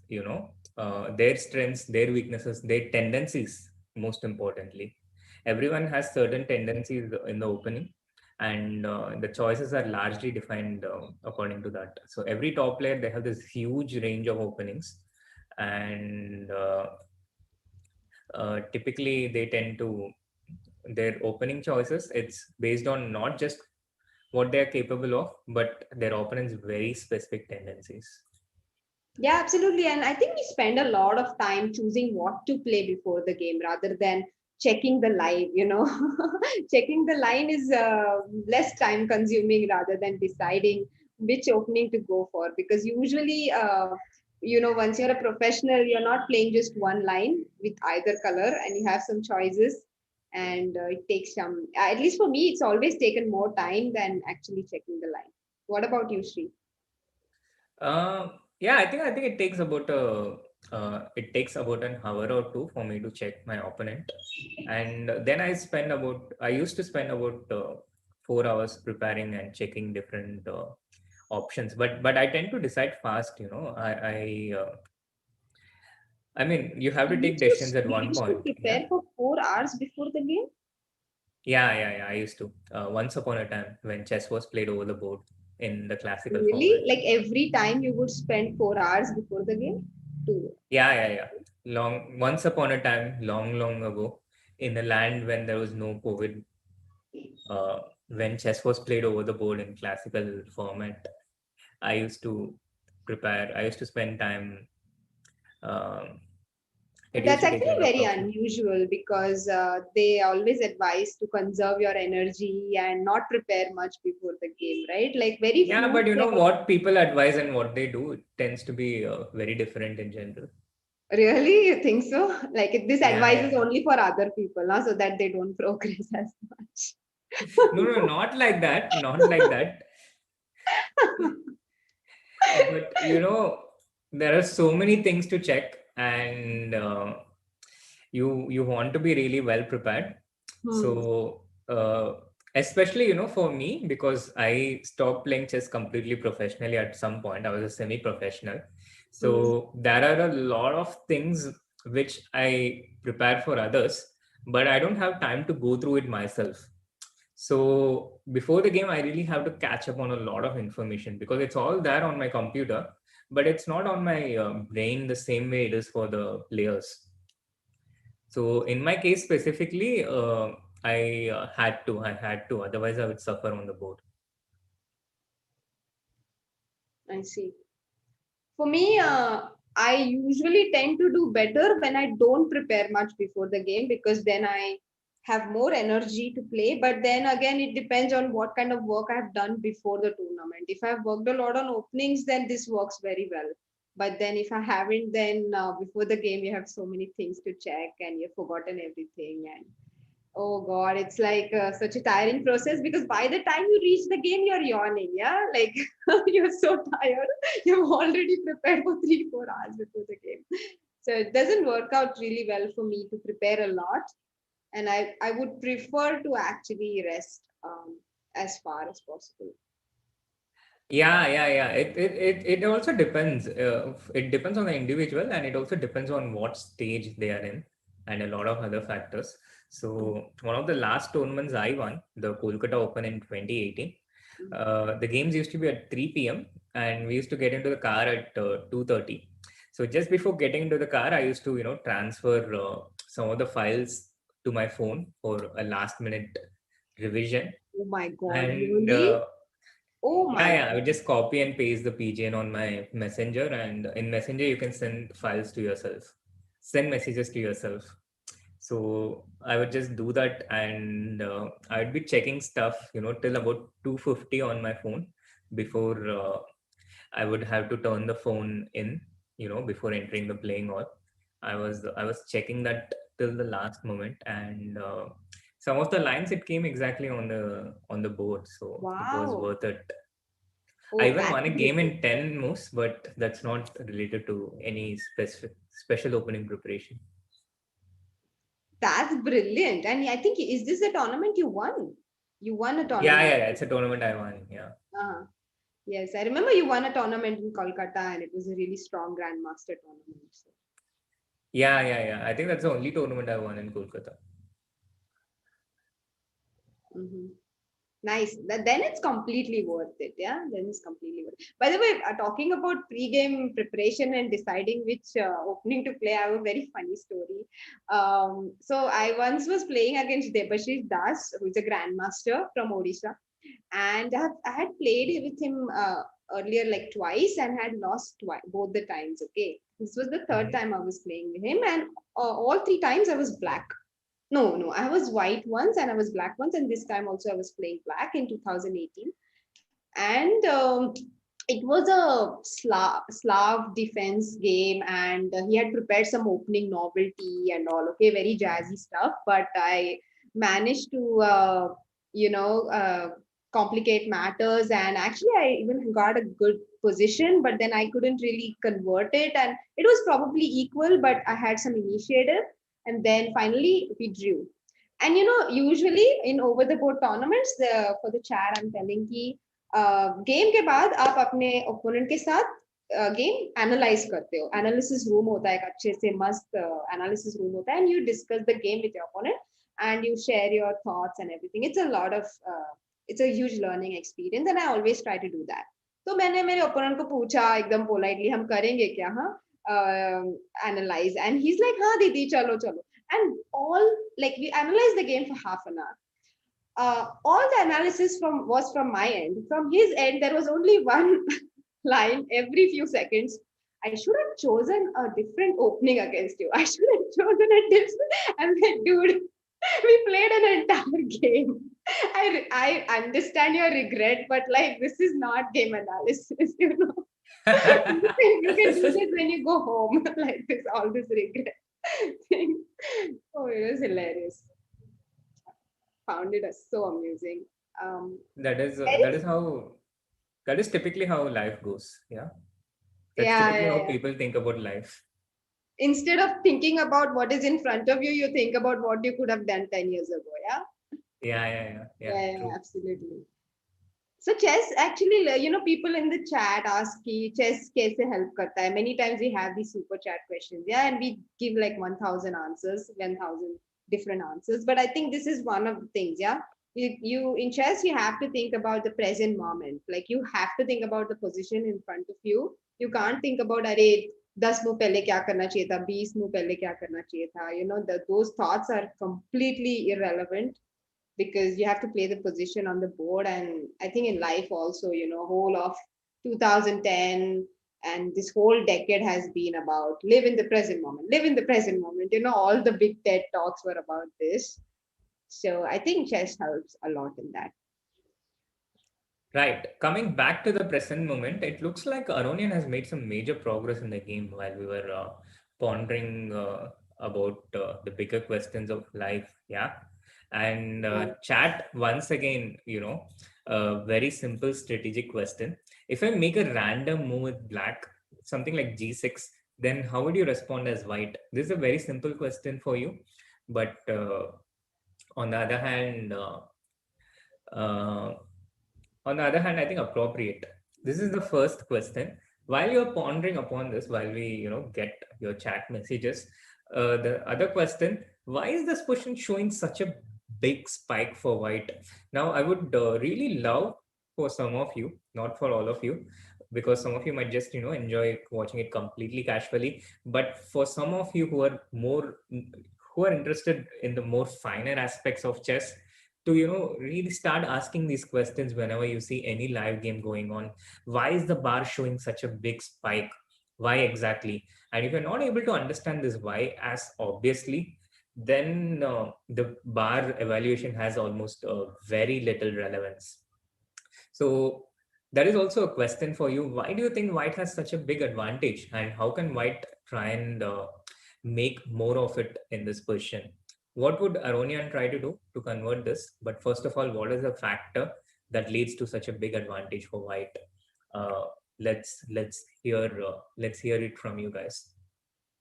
Mihir Shah has a very interesting insight in his chat. Brishti, of course, goes for Rook F1 and H4, H5. But yeah, Rook F1 and now Rook E6. And how does White continue now? Because Rook F1 is a pretty obvious move, attacking the F7 point. And now Rook E6. And now how does White continue to exert pressure here? I'm also curious, what would you do here, Soumya, as White? In the life position or in the position after G6? In the position we have on the analysis board, Rook F1, Rook E6, and now what? I actually like what Aronian did in the game, so probably I'll go for that. Queen E1 and Queen H4. Exactly. Fantastic, uh, fantastic illustration of how you can look at what's happening in the game and apply it in your own games. Queen E1, two threats. One is Queen F2, and another is Queen H4, and White is clearly better here. And this is exactly what Sachin Malik also wrote in the chat. I think this is so close to winning for White, which is why G6 is a very bad and weakening move. There are people in the chat writing about something like E4, but E4 is not necessary here, guys. E4 would make sense if you're not able to exert additional pressure. But if you're able to do it for free, then why do you spend a pawn? So instead, black went rook e6 without playing g6, overprotecting the f6 point, not weakening anything, and bishop f5, rook e7, rook f1, rook e8, and as Soumya pointed out, queen e1, knight e4, and now queen h4 with the threat of queen h7 and queen h8 mate. So how would black try to defend from this position? Again, one popular method for studying chess, whenever we look at any game, uh, it's very useful to try and think for ourselves before looking at the answer or before looking at what was played in the game. This gives us a whole different perspective of whatever we are looking at, because when you already know the answer, it all looks so easy, it all looks so obvious. But when you look at it from when you think a bit before looking at it, you start to appreciate the finer aspects within the question which you wouldn't notice if it's exactly what Soumya is doing right now. She's calculating mate for white and wondering how black is stopping it. I can just read it from her face that she's calculating. She's very excited by this position. She immediately wants to try and find mate, and she's wondering how can black defend this? And she's right. Black has no defense. Artemiev will resign now.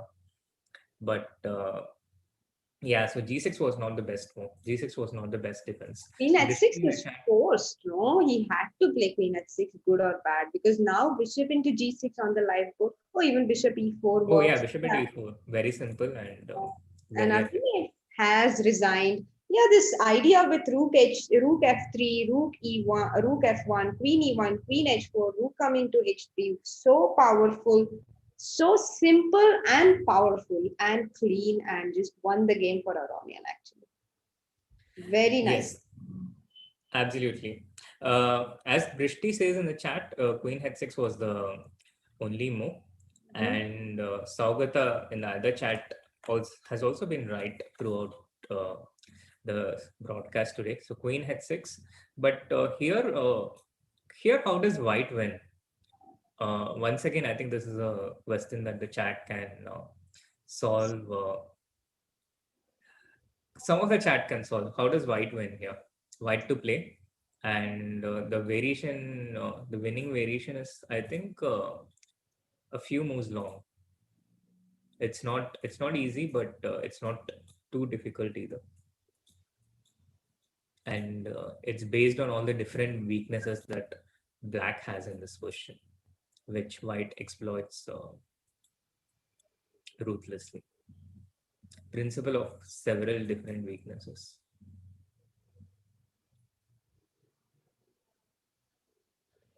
Shri asking very difficult questions today, because I'm also like really applying my mind in all the questions. They're not too obvious. I think today's questions are really tough. आज वो master class होता है ना, like usually the whole week you have some normal classes going on, और एक week में एक बार master class होता है, तो आज का master class है guys. Comparatively tougher questions, no? Yeah, true. But Soumya, it's not without reason, because today, the whole thing has been, me asking questions to the chat, and they have been coming up with very good solutions for all the questions I've asked. So I've been progressively forced to make it higher, so that more of the chat keeps finding it. So even this question, if you look at it, Saugata Bose has pretty much nailed the correct answer. He has found the exact sequence I was expecting, but I was also expecting Brishti to get this right, but so far I haven't heard from her. But yeah, Artemiev did not play queen h6 because of queen into h6, g into h6, and now bishop into e4. After g into h6, the black king has been opened up. Yes, Abhijit Balal has also got it. Black cannot take rook into e4 because of rook into f7, and white has won a pawn.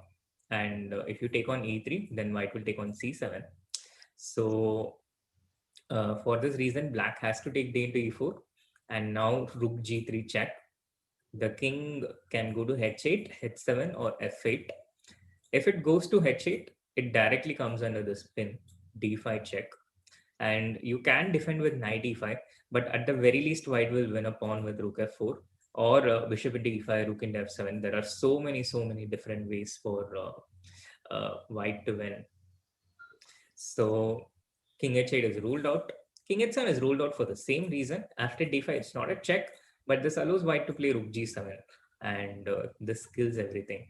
So the only way for black to continue is with king f8. But now after d5, the knight is forced to move. And at the end, white at least has bishop b4 winning an exchange. Although white can also, win some pawns instead. So this is the reason why Artemiev didn't play queen h6, because it's hopelessly lost in any eventuality.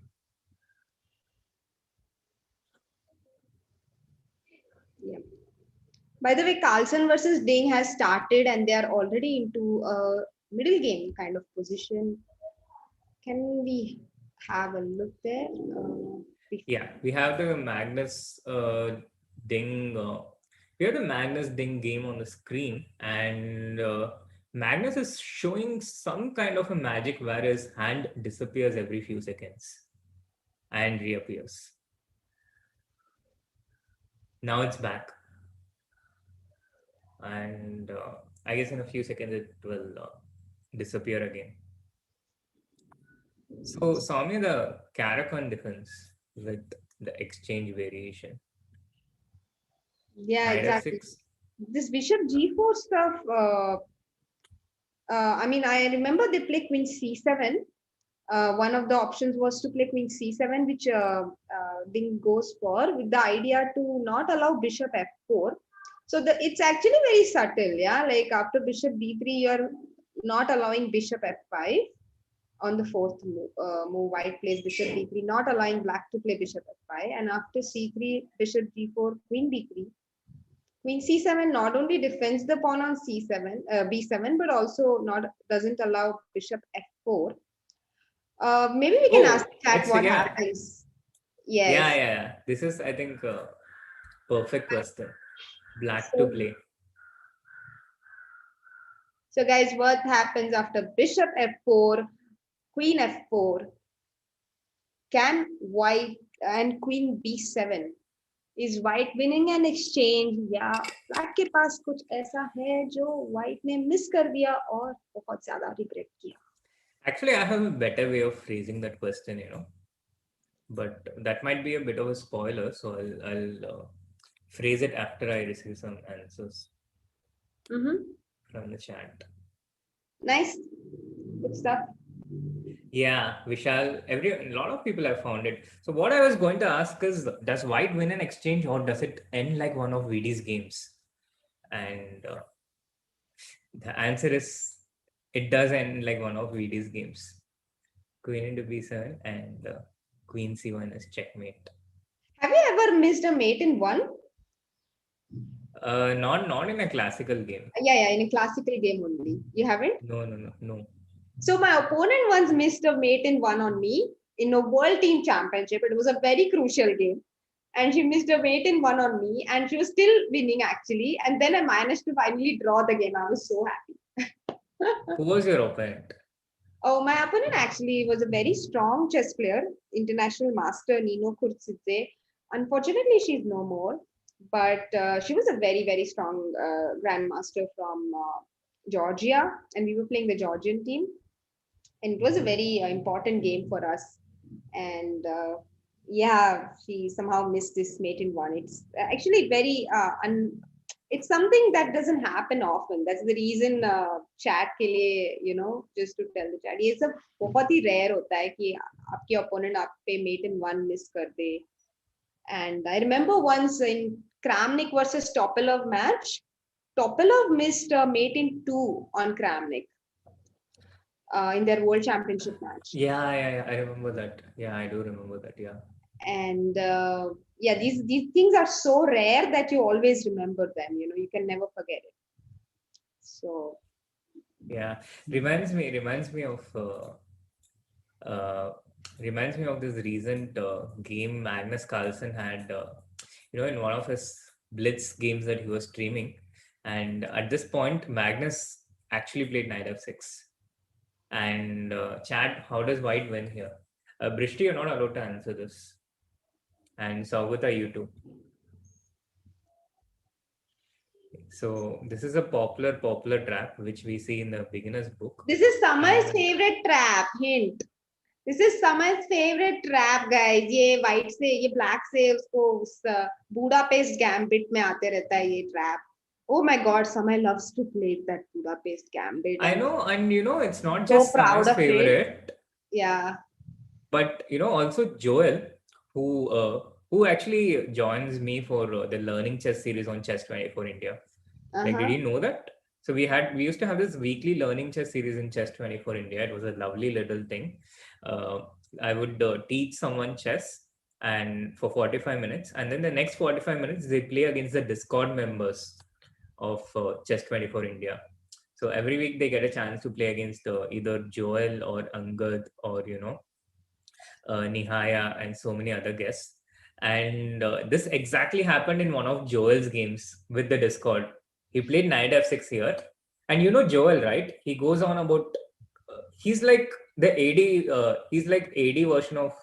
He's like the 1400 version of AD. So he was I know. going on like. Joel and AD की जोड़ी मतलब रब ने बना दी जोड़ी. It is made for each other. So he was going like how he's a Caro-Kann expert, and like he played only 4 moves, but he spoke 400 words about how he's a Caro-Kann genius. And and then he ended up playing knight f6 in that particular game, and his opponent immediately played knight d6, and Joel lost that game. To his credit, he immediately rematched and won the next game, but it was still a hilarious moment.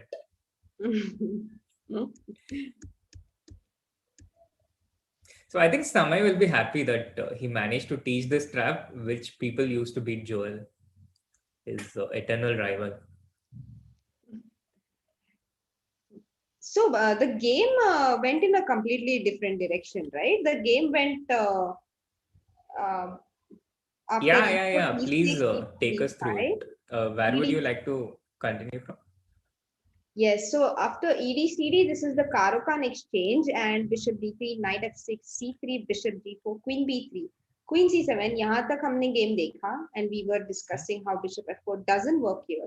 So knight e2 was played with the idea to play bishop f4 on the next move. So that is white's idea.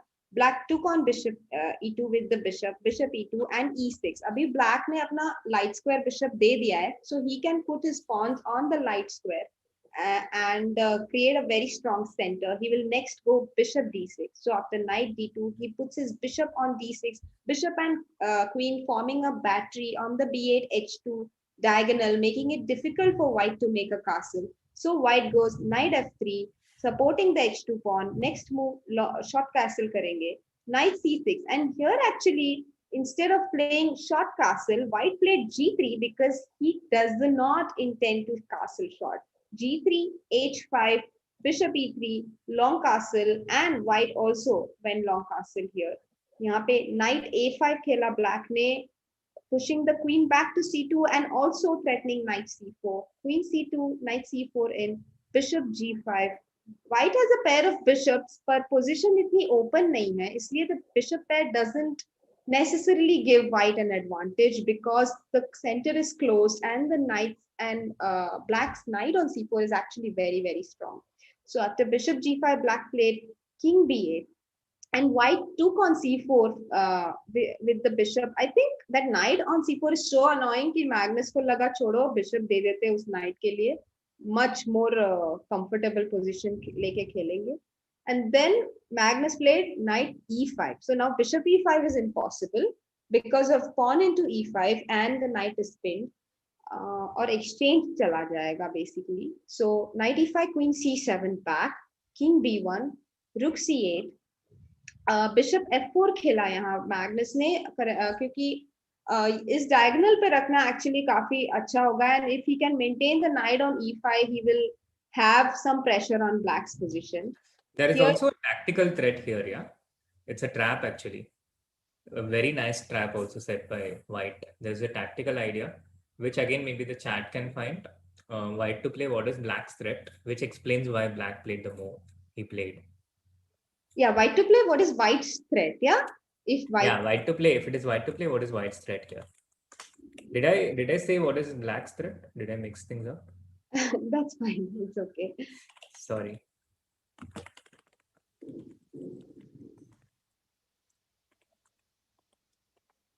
Yeah, chat. Magnus has blended mate in Caracon in a bullet game once, also in like 7 moves. Yeah, these things happen. Yeah. Uh, Anurag Naren has a sweet message for us, Soumya. Thanks for the commentaries every day. Really help my online reading. Thank you, Anurag. It's also a pleasure for us to commentate with you guys. You guys project such lovely positive energy. Also find very nice moves like knight f7 in the position, which has been found by a lot of people in the chat. So knight to f7 is a nice trap. Kyunki bishop f4 ke baad rook on h8 will be hanging and white will be an exchanger. Or agar queen into f7 mara, तो bishop on d6 is hanging and white will be a pawn up with a great position. इसीलिए black ने खेला rook h d8 so that after knight f7 you can take the knight on f7 because now the bishop on d6 is protected. And after rook h e1, overprotecting the knight on e5, bringing your rook into the game, the last piece of is brought into the game. Now all of white's as well as black's pieces have been developed, so to speak. Black ne khela king a8, removing the king from this diagonal. Actually, it's a very good move, I would say, because you always need to worry about this bishop being on f4 and looking at the black king on b8. So it's always better to go to the corner and hide. Really nice move there by Ding, prophylaxis dikhate hue. And white plays queen e2, attacking the pawn on h5. Maybe he can go bishop g5 sometime, or he can play rook c1 and c4 as well. Queen e2 के बाद a6 खेला and actually white went for this rook c1 idea. Now he's actually threatening c4 and black needs to take a decision. What do you think? Black needs to decide how he counters the c4 idea, and he's just shown us how by just taking bishop into e5. The knight was controlling the c4 square, and black immediately takes it in order to get control of the c4 square and prevent white from playing c4. I think this game is also not going to have much dynamic action in the near future, yeah, because to have dynamic action, you need to have pawn breaks in the position, and here almost all the pawn breaks have been neutralized. Just now, white was threatening c4, and black just neutralized it with bishop into e5, and next the queen will come on c4. So I think the position is around even, but I think Magnus has maybe a very, very slight pressure. Meanwhile, the fourth game of the final has begun, Soumya. Wow. So Aronian is leading the match and Artemiev has another day, by the way, but still he would like to save this day as well and actually equalize the match by winning this game. He is white. He's got his chance. And he goes for the Trompowsky system with 2 bishop g5. Nice. I like Artemiev's choice of opening. Interesting. And yeah, so the Trompowsky has been played a few times by against Aronian and against Trompowsky, which is after d4 knight f6 bishop g5. Let's put the position on the board so it's very clear. And here there are many different lines which black can respond with. Like there is knight e4, there is e6, there is c5, there is g6. But Aronian, he always goes to d5, which is the main line and one of the most solid systems against the Trompowsky. So d5 takes control of the center. As black, you're not worried about the shattering of the pawns with bishop into f6, g into f6, because then you get a very robust center. You can go c5 and it gives full compensation. So a lot of games have gone in this direction. Very interesting fresh positions. One of the popular games here was between Magnus Carlsen and Sergei Karyakin in the first game of the World Championship match.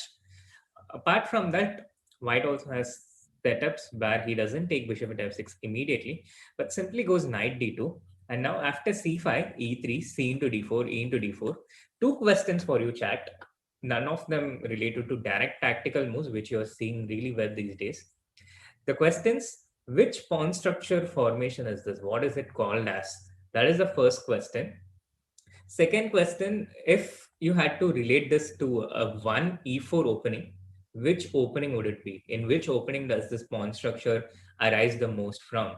Since you are VD's chat, a lot of you, I'm sure all of you are VD's fans. So I really expect you to get the answer for the second question right.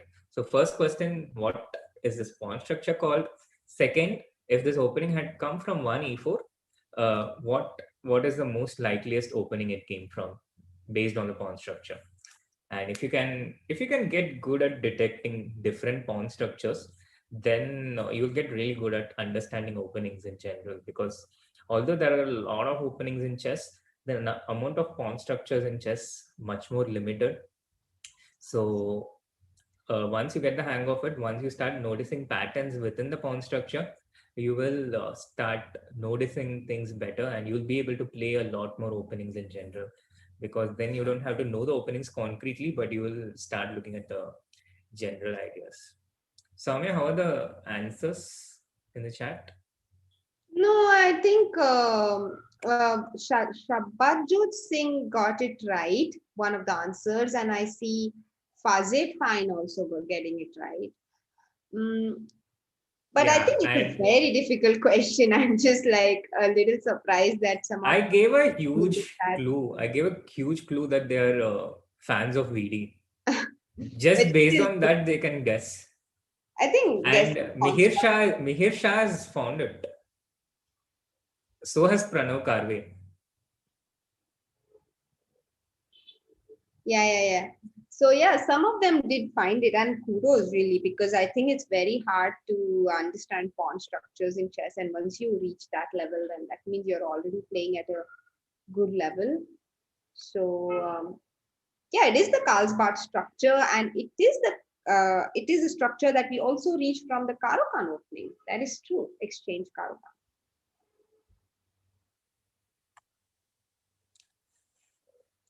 Yeah, true. Very Bishop nice. g4, knight f3, e6, and now after h3, black loses the pair of bishops. Almost by force, yeah. Like what happens after bishop h5, Soumya?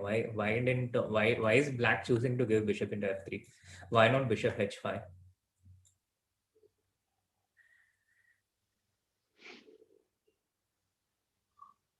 I'm obviously looking at tactics because that's the first thing I look for.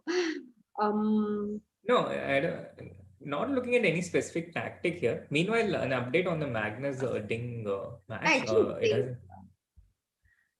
Sorry, Soumya.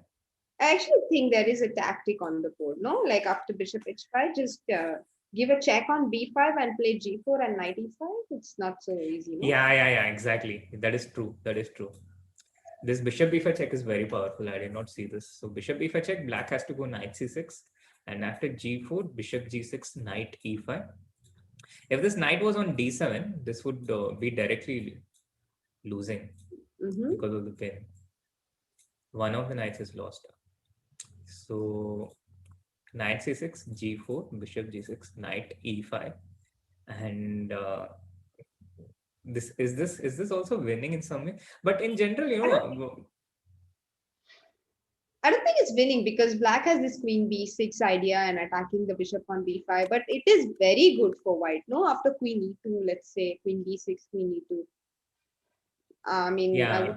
so happy to get this position as white. So that's the reason black wants to just give up the bishop on f3 and complete his development fast and secure his king.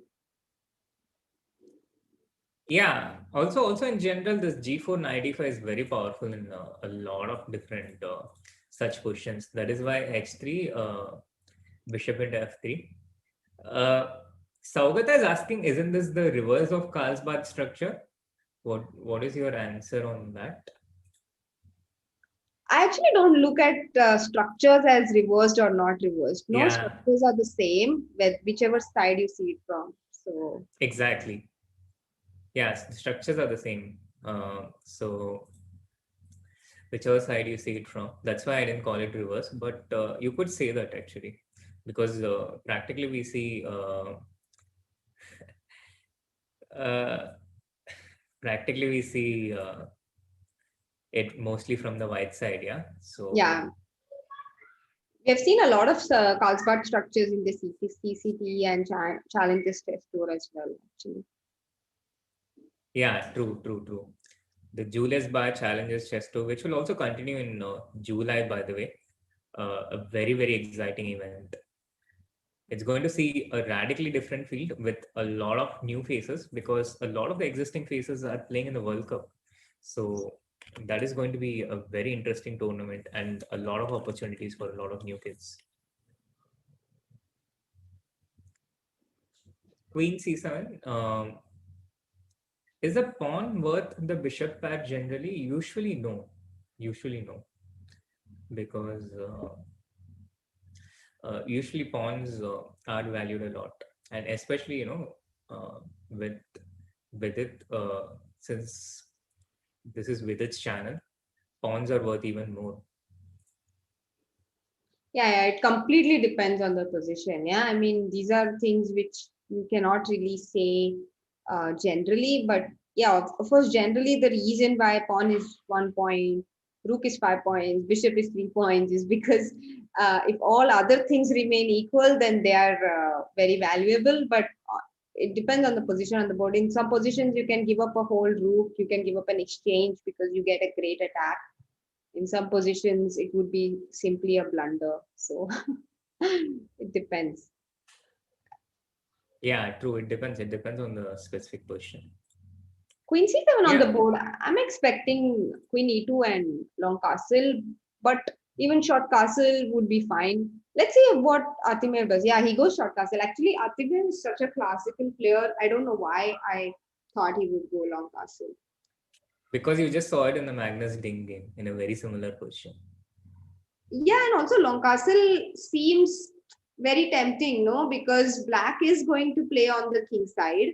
So just to avoid any kind of king side attack, you just go long castle, yeah?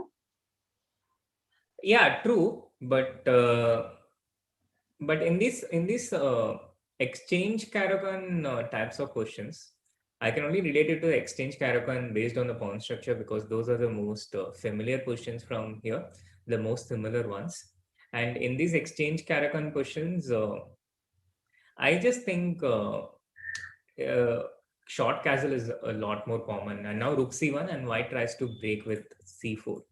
Meanwhile, Mihir Shah is like, that bishop b5 check, knight c6, g4, bishop g6, knight e5. It's the engine shows minus 0.1, but the point is Aronian does not know this, yeah, and he cannot evaluate it as minus 0.1. But to a human, this doesn't look savory, so he takes bishop into f3 and goes into a simpler position. So that exactly explains his decision. And yeah, b4. This is exactly what I was going to ask you. Yeah, this was my question. Why did he play rook c1? He could have started with b4. You don't know whether you need the rook on c1 or not. No, you anyway need to play b4. Just start with b4. I was so surprised seeing rook c1 on the board. But okay, I mean, not criticizing the players, but just like for me, it's very strange that he chose to go rook c1 first. Let's see. Because after b5, black can play knight a5 and you don't have c4 so easily. So I would have definitely chosen to go b4 first and see what black is doing and then decide where to put my rook. Because the rook could be useful on a5. Like what if I go a4, a5 and then b5? Then the rook is so useful on a1. Yeah, true. I think you make a very interesting point that it was better to keep this flexibility going. But what I think White is trying to do is he wants to get c4 in, but maybe he's waiting for b5, knight a5, and then go c4 after some knight e5. Meanwhile, once again, we have that amazing moment of the day when the question to all the when the answer to all the chat's question is answered. Where is VD? Where is VD? Hearts. Where is VD? Where is VD? Where is VD? Here he is. Hi guys, What a what's up? surprise! I Hi, had no hi, idea hi, you were hi. talking. You Hi. were confused why before why Ruxion, so I thought okay, I'll join in. Yeah, why Why rook c4 before? BD? Would you play rook c1 in this position or would you start with b4? No, I just And joined in, to be honest. I have no clue what was happening. I just followed the games very, on the surface level. And I saw that Artemiev was winning in round two, that end game. But he managed to Yeah. make a draw, like Levon defended well. He tricked him actually. And after that, Were I haven't you seen. watching my illustrative and enlightening explanations of the Artemio and Aronian endgame, or For just some watching the while, games? for some time. But then I fell asleep, so.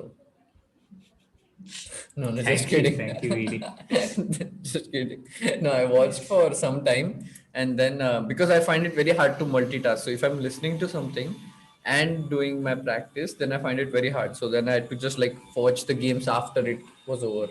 So I watched your commentary for some time where you're asking about this knight f7 move and stuff like this. I think that point you're Yeah. promoting your course. When Soumya joined in, You then don't she have to watch the disappeared. stream to quote that. No, but like you, Soumya joined in that time. You're promoting the course, something like that. Yeah. I believe you know. Yeah. so Wow, I this have to position, justify watching this. ये position क्या लगता है? Like g5 or g4 coming in. Would you play a move like knight d2 here No, to knight d2 probably feels activate? slow. Knight d2 feels Hmm. slow. Like e5 will come in something along those Hmm. lines, or even g4 and then rook g8. So maybe go b5 and go knight e5, give up that pawn because anyway it's going to Yeah, take yeah, it. yeah, yeah, yeah. That's more in the spirit of the position, I would say. Yeah, I like this actually. To be honest, let's go b5 and knight e5. Let's play like this. Now maybe Yeah. you take go knight d7. Take knight d7 and Oh, b5 has been played on the board, and Levon has such a huge time advantage. 14 minutes against 6 minutes. That's a that lot, has no? been the story of this match so far Ah, between really? Yeah. Artemiev and Aronian. Yeah. Even in the second game, when Artemiev was winning this piece with that knight into f7 again, Artemiev had only 1 minute while Aronian had 8 minutes, and that is why Artemiev couldn't convert it. He just didn't have enough time. No, I think that's Lemon's strategy in this tournament in general. Like I see him having more time on the clock throughout the CCT in this edition. By the way, knight e5 and knight c4 is a very valid option for black, I think. Yeah, 95 knight c4 is a very valid option for sure. Although with this knight on e5, you have to watch out for some queen f3 related stuff. In general, it's a general thing. I'm not sure if it works after bishop into c4, d into c4, and now queen f3. But this Or needs to even be. uh-huh. This is a problem, I think. He's taking so much time to play 95. That's what bothers me. Maybe he's not feeling the rhythm yet today, yeah? Because I don't see any other move apart from 95, which maybe c4, but yeah, it doesn't feel completely correct. I mean, is there any other move apart from 95? Why is he thinking? I guess, yeah. C4 is the only on the move. C4, d into c4, and here there's no maybe some knight d2 here. No, this doesn't feel right. This feels wrong. This Yeah, feels wrong. but Plays he knight he he d2. goes for that. He He goes goes knight for He d2, knight goes. d2. c4, c4. Right, before c4. Now the question is, do you stop knight c4 or you play for your own attack with g4? And I feel Levon will take time here. So we have 2-3 minutes, I feel. That's my prediction. He'll think for 2-3 minutes in this question. It's like one of the first major decisions he has to take. Yeah, choosing an entire direction. Right. Ideally, considering the match situation, knight c4 would be the first thing which will come to his mind. And but the problem is, there's a trick. Bishop takes, pawn takes, and then queen to a4, threatening to take on c4, and if rook c8, then d5. Your voice Hello. Yeah, yeah, is yeah. gone. See, Soumya, this is why I told you first that you are imitating VD. Oh Wait, am my. I the one disconnected? Yeah, Yeah. I can hear Vidi very well and you are the one. Both of them got disconnected. No, I'm the one who got How can disconnected. we both get disconnected if we can hear each other well? And you're like, what is this logic? Because you're from a similar location. So we are just too loud, huh? We can just hear each other. What is this logic? I'm sorry, but with video around, I don't expect others to get disconnected. So you can understand why I got confused. So takes Understandable, queen a4. but you're wrong. Has been played, yeah, on the board. Yeah, it has been played. Rook c8 has And thought rook c8 also d5. played. d5. D5, you just defend this made in one, yeah? Yeah, you play b6. Yeah, b6, or I was even, yeah, so b6 makes the most sense. Yeah, takes, d, fe. Oh, this, everything is happening, yeah? Wow. Now the problem for white is what to do next. Sorry. That was, knight. I was just testing if my mouse was working. But yeah, knight f3 doesn't look bad, yeah? Knight d4, knight c6 is coming in. Yeah, but knight f3, I thought I'll just play either g4 or e5. e5 looked safe.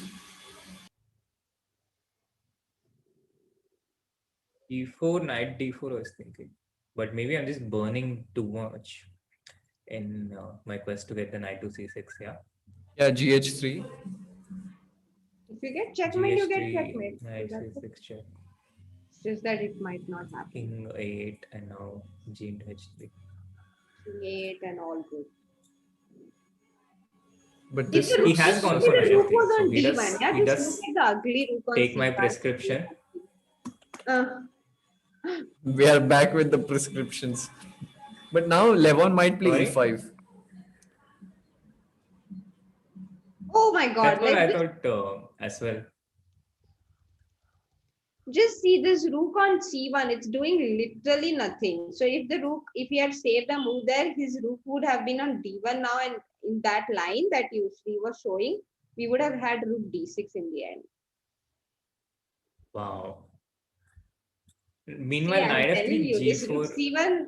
this rook C1 idea, I just feel like it's so premature to commit the rook to C1. But okay, let's see how white is going to. Brishti is asking mod of g4 instead of f into e6. What do you think with it? Oh. Do you think this was valid? Or maybe it's a bit unnecessary, yeah? Because if you can get something without a pawn, then why would you give a pawn? But I think it was interesting at least, nonetheless. Very nice. It was interesting. Like bishop d4 runs into gh3, bishop f6, and we have rook g8 here. We don't even need to give bishop h2 check. Right. Meanwhile, Vidit, Brishti is a women candidate master and she's about 1900 FIDE. So she's not your average Joe. And maybe we can continue this line. After g3, there is bishop into g3. And that would be checkmate on white. Yeah. So this was an interesting line, a very interesting option. Are we all connected? Very well connected. We have a great connection. Yeah. So what, Srinath? What did you say? Couldn't hear you. What? Huh? Nice try with it. G4, knight d4, g into h3. Knight. This is on the board. Wait. Look at the position. He took h into g4 first. And knight d4 now what? What? Bishop a3? Bishop g1. Bishop h2, bishop g1 does or bishop a3 maybe? No, bishop a3 doesn't work. Bishop a3 is bad because of knight c6 and bishop f4. That is the brilliant idea. Brilliant trick in a way. Oh, very nice. Like queen f4, queen a7. But this looks suspicious, yeah? Let's think why. We know it's suspicious. Yeah, chat. You can also try to find this for black. Black to play. I'll flip the board so it's easier for you. Black to play. Don't get any help. Try and find this for black to play. Why is the bar showing such a high evaluation? Why is the bar? Let's see if we can find it before Aronian. Let's go. The fastest finger contest, which can someday get you into the hot seat with VD.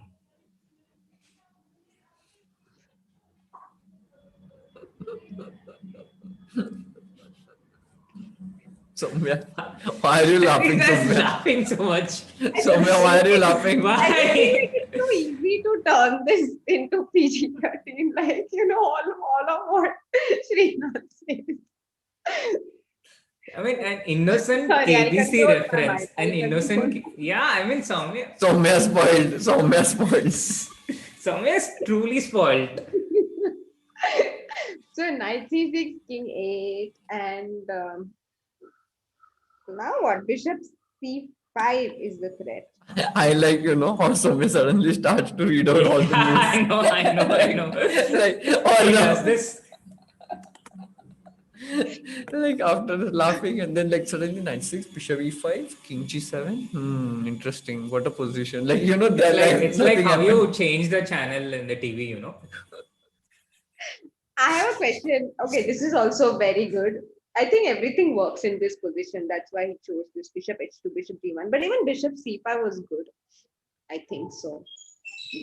Now I can't, comprehend Soumya's moves anymore. Like I feel she's just saying moves for the sake Yeah, of it. because this is hanging, right? So when do you want bishop c5? Right. That's the reason he didn't go for it. And he went bishop h2, bishop g1. And how does white defend? g3 is the only move, is it? But then you take Yeah. knight e3 and oh my god. Oh my god, what a disaster. No, at least Queen queen d3, h3, queen d3. yeah, good enough for him. Yeah, he just needs to make a draw, if in the worst case. Yeah, But true. I Wow. don't know. I think the worst case seems like the best case also there. So. Wow, is this So a knight into fourth game? e3, maybe he will play something else here, yeah? Okay, but queen e4 is also at best a draw because knight into f1 and white can only... Oh, yeah, white can only make this draw because knight b4 check with the idea of knight a6 checkmate after king b8 wouldn't work because black can play this queen b7, forcing the I think exchange that's of what will queens. happen. I think queen e4 and it will be ended in a draw. Again, Soumya is laughing. I don't know why. What happened, Soumya? So I He's think reading this the chat. yeah, I was reading the chat. And also I think like this match, like it's amazing how fast this match got over, yeah. It's the fourth game Yeah, already. true. True. So let's make this draw quickly because we have another game with another legendary opening By the way, happening in the Ding Carlsen. very anticlimactic, no? The match like today, I just didn't feel the thrill. Maybe I was watching it from sidelines. I don't know. I didn't feel the tempo and the fight for the finals. Or maybe I just have too high expectations from the finals. No, this No, I think Swami, you go first. no, actually I also felt exactly the same. I just felt like the match got over so quickly. It's 7 p.m. and already they played 4 games, and we have actually a decisive result as well. It's not like they made draws or something. So Aronian winning the match. Yeah, I'm also surprised. Yeah. Also, the players they give off some tired vibes. Yeah, I think you can feel the fatigue through their gameplay and moves. That is the impression I got, especially from Artemiev. He seems to be playing a bit slower than usual. Yeah, I feel actually, there should be some rest days, without a doubt. Like any other sport, you don't see people playing on each day. Like even football, they have 3-4 days rest, like to recover physically. Okay, but I think mentally also you need to recover. You need time, um, and I think chess is the only sport where they don't have many rest days. From what I've seen. They do, yeah, but just not in this format. In classical tournaments, we have rest days after every 3 games, right? No, not every 3 games. Only at the top level. But if you look at like Silence and you.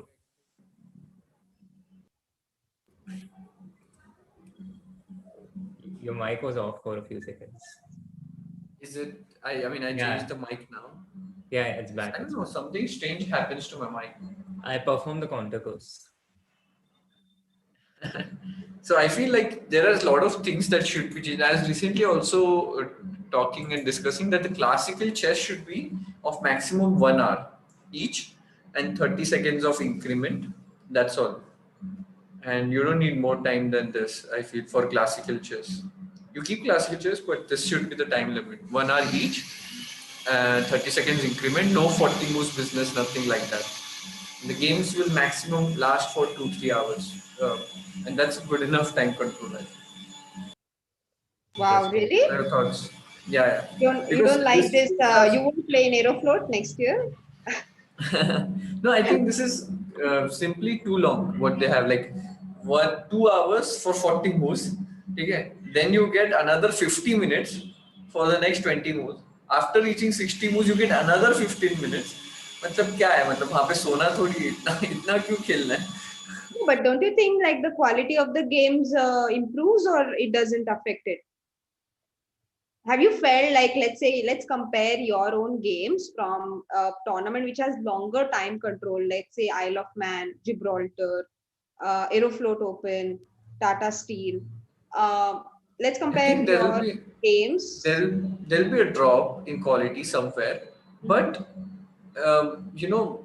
sometimes blitz is just impossible to follow many times for, like, especially if it's a tournament like this where 10 people are playing, you can only follow one game at a time in blitz. In rapid maybe you can jump, but even now we find, right, like Humat has noticed, like in the preliminaries it's very hard to focus on all the games. You have to stick to one game, then change after a few minutes. But in classical, if it's 1 hour, actually you can easily jump, so the people get time to think.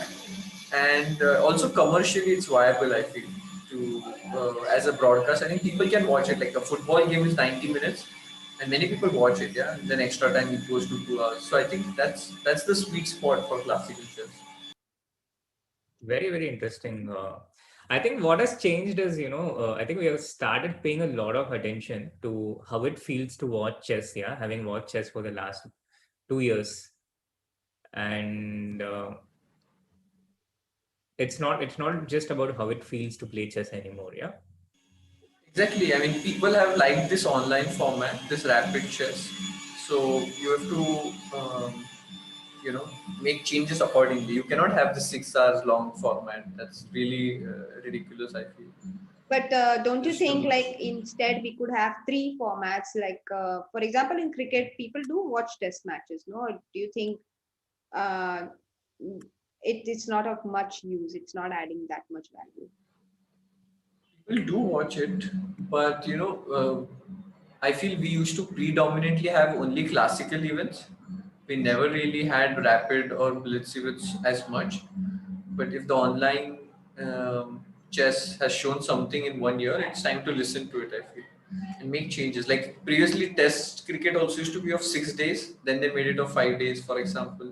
The ODI, like one day international, it used to be of 60 overs, or I think even more sometimes. Yeah, And 60 then they made overs. it to 50 overs. So, you have to make changes. You have to tune it. I'm not saying remove classical chess, but tune it. Don't make it extra Yeah, long. I think what you're I saying myself makes a don't lot of follow sense. 6 hours games like at a stretch. I'll just watch it in between. I cannot watch it for 6 hours long, and that's a shame. Yeah. And also, I think because of social media and internet, people's attention span has reduced drastically compared to the, let's say, if you compare it with 20 years ago. So that also, I guess, plays a role. People watching a show, any kind of show, chess or cricket, for one day entirely as compared to people watching it for 2 hours, the numbers will be drastically different. Exactly. I mean, in China, when I play this Chinese league, they have the format of 1 hour 30 minutes for the entire game, and this 30 seconds increment is still there. So the problem with rapids is that this 10 seconds increment sometimes doesn't feel enough, but 30 seconds is good enough time for, like, 30 so that seconds I is don't play a awesome. move like Time. knight g3, for example, against Gukesh. So to avoid that, I think it's decent. Like I think if I had 30 seconds increment, the game against Anish, for example, I would have calculated better. So 30 seconds is good. Maybe it can be tuned even further. Like we can change something like 1 hour, and then maybe after 40 or 50 moves you add 10 minutes maybe.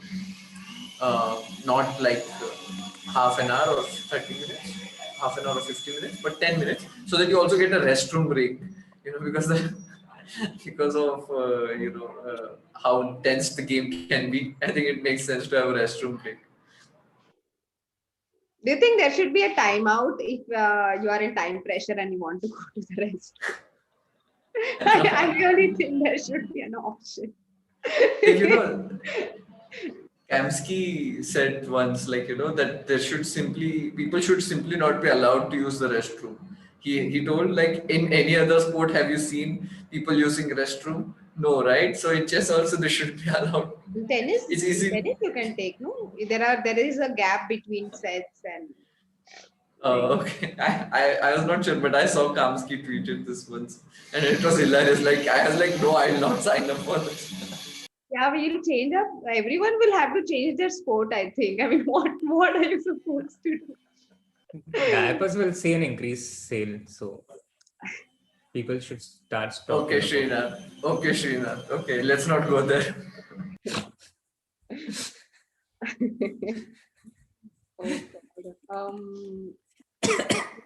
And what would you suggest for the existing Meltwater Champion Chess 2 format? Do you think the whole thing should be a little bit shorter? 1 second, there is like Vedika's chocolates are being prepared in the background. Let me try to change the settings so that you don't hear the mixer grinder. 1 second. Sure. There was an interesting question in the chat, like we'll just take it because it was actually, it's a valid question if you have never played classical chess, but just so amusing to read it, that Nairanjit asks, is there a scheduled break in classical chess games? I think people would freak out. I mean, Kamsky doesn't even believe in giving a restroom break to players, and a scheduled break would completely freak all the professional players out, because external assistance is a very valid concern that most professional chess players have, and taking a break in between a game would increase those chances, no? But in UAE, they have a break for namaz. Like for prayers, 15 minutes. Yeah, there used to be break, and then I used to see all players talking to each other, chilling, like. There was a cafe. I even used to play foosball during the break, that. They had a very good foosball table, which later became limited only to members only. But yeah. I used to play foosball in those 10 minutes as well.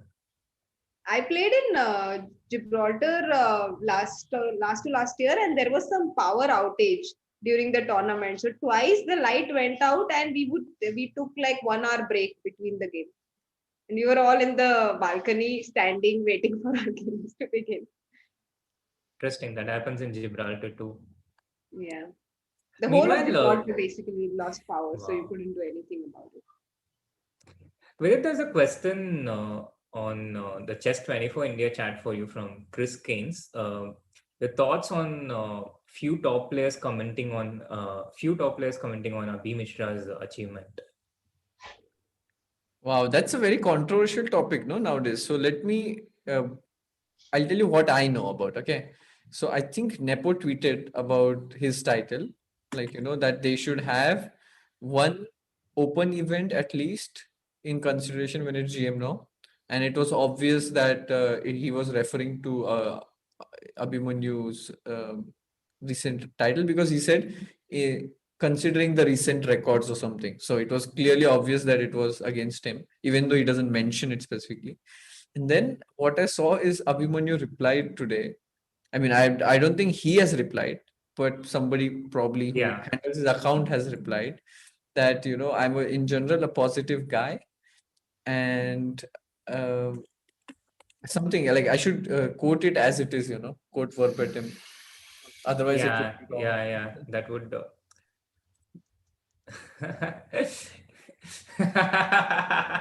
Yeah, a lot has happened on that front, by the way. There are a lot of new developments. I think you should catch up. Even So Anish the has thing is, joined the fray. he has written that thanks, I'm a very positive guy and would take that as a compliment to dazzle world champion challenger. On a lighter note, it would have made more sense to suggest these awesome suggestions when you were approaching your GM title. And I was like, wow, um, I it's know, I know, definitely I know. savage. Um, but yeah, I mean, I don't know what I can say after that. And there was also some criticism for the interview which he did with Sagar, like his father. Mhm. But I actually saw the entire video, and I think people are reading too much into it. I feel just like his father really cares a lot, and he's very, very involved, and it has helped him. Yeah, it has really helped him to maintain this discipline and become what he is. So I think we should not read too much into it. And I felt like he's very involved, and he actually knows what's going on in chess. Um, he's very knowledgeable person, I felt, from that interview. So I wouldn't read too much into the pressure thing and stuff like this. At least it's too early to judge just from one video, I would say. Yeah, I think in general, even I think it's a bit too. You can't judge things based on listening to a person for 30 minutes. Yeah, you get a very very narrow perspective based on that. You see very little of that person, and there is so much more that we don't know about. So while it's okay to have some impression about it, it doesn't make sense to have a very strong opinion or perspective of a person or a thing based on what you just see for 30 minutes. I think that makes no sense at all in anything. Yeah, and also like what he said, he used to analyze the games. He had like preconditions before going to any tournament. Like if you lost, he gave an example of losing with two bishops. Then they analyzed many of such games, and then only they went to the tournament. So it reminds me more of a coach who is very disciplined or strict rather than anything else. I think in sport you do have such you sometimes need such things as well. So that's why I said not to read too much into it and just take the good things. I saw that he's very dedicated, and a lot of effort has gone into him becoming the youngest grandmaster. So that's what I see from what Does that I remind could. you of any coach that you have had yourself? The level of intensity and dedication? No, no. uh, I generally had very lenient coaches, and I mean, no, I'm not complaining at all. So I used to be like, the thing is, I already used to be emotionally a little bit fragile, and maybe if I had too much of a strict coach, maybe it would not work for me. I needed Hmm. something which was more Balancing. psychologically grounded coach. Yeah, like who would be more like a um, parent figure, when like if I lose a game, to console and understand the emotions and the psychology behind it. So I needed that. So to each his own. Yeah, everyone needs different treatment. True, true. That is absolutely true.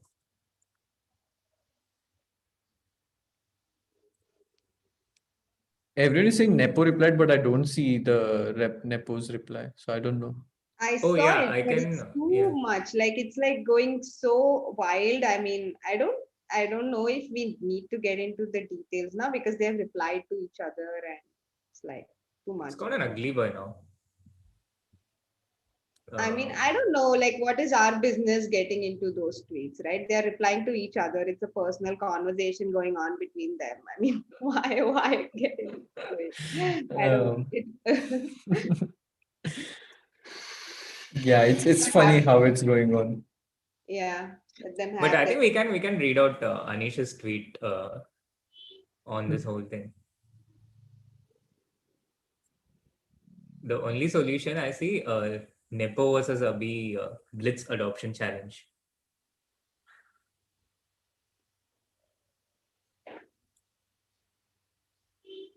I usually believe in doing your own thing rather than bothering about what other people are doing. So I'm not so concerned about their tweets. I mean, they're just writing to each other. No, it's okay. They can let them have their fun. What's Yeah. there?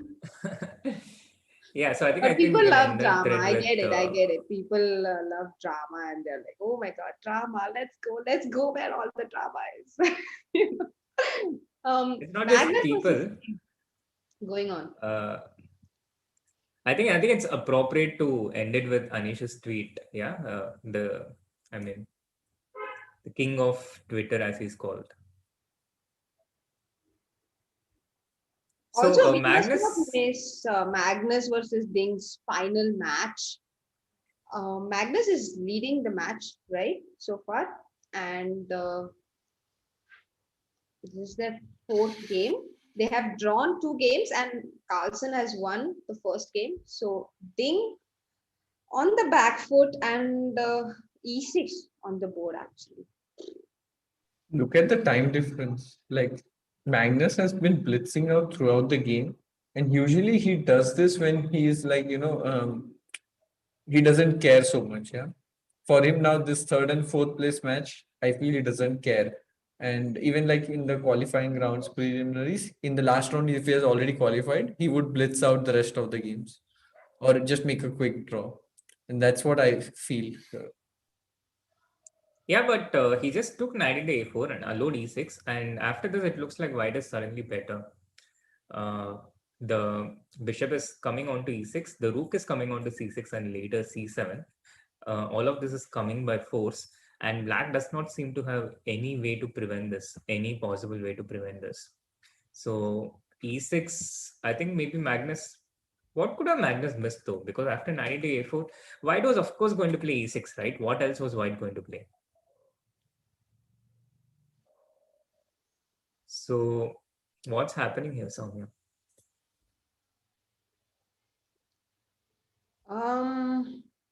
I was actually reading the chat, so I don't know. I'm just seeing E6. No, I think this F feels E6. like Sorry, yes. so Go on. this feels like better for white, no? Because this bishop would control, and it looks unpleasant. Like, but few moves ago, it did not feel so much. What went wrong? Actually, even one more ago, I did not feel so much. No, just don't allow e6. Maybe king f8, king e7. Bring the king Yeah, forward. exactly. Bring the king first and then go knight a4. Probably underestimated. I'll Yeah, see his now he's webcam. thinking. Now he's thinking. He's basically done an MBL. But what happens for something like b5 now? Because rook a6 is met with knight c5, and Sorry, b5. yeah, after e6, sorry, E into e6, f7 check. f6, bishop. No, e6, bishop f6, Okay. bishop Where does the e6, king go? king f8. And I was just thinking about rook c6 and b5. I made the moves on my board and didn't realize that you don't have them on yours. So I just coolly Sorry. asked you what Can you about. please take me through it? So e6, fe6, bishop e6, king f8, rook into c6. I think this is, so far it's all forced. And then now b5, like with the idea to play after rook a6, we have knight c5. Or rook c7 is the problem, is it? Oh, the game has gone in a different direction, by the way. He did not take on e6. Yeah, he did not. No, black did not take on e6. True. He played king f8, e into f7, and b5. Actually, this is what I thought you were referring to initially, because black does not want to allow this rook onto the c file, c7 and c8. And after bishop e6, he has c5, but maybe white will just go bishop b3. But in any case, white will want to keep this pawn on f7. He wouldn't want to give it up in that easily in any circumstance. Yeah. So bishop e6 seems the appropriate move, and now c5. And how does this continue?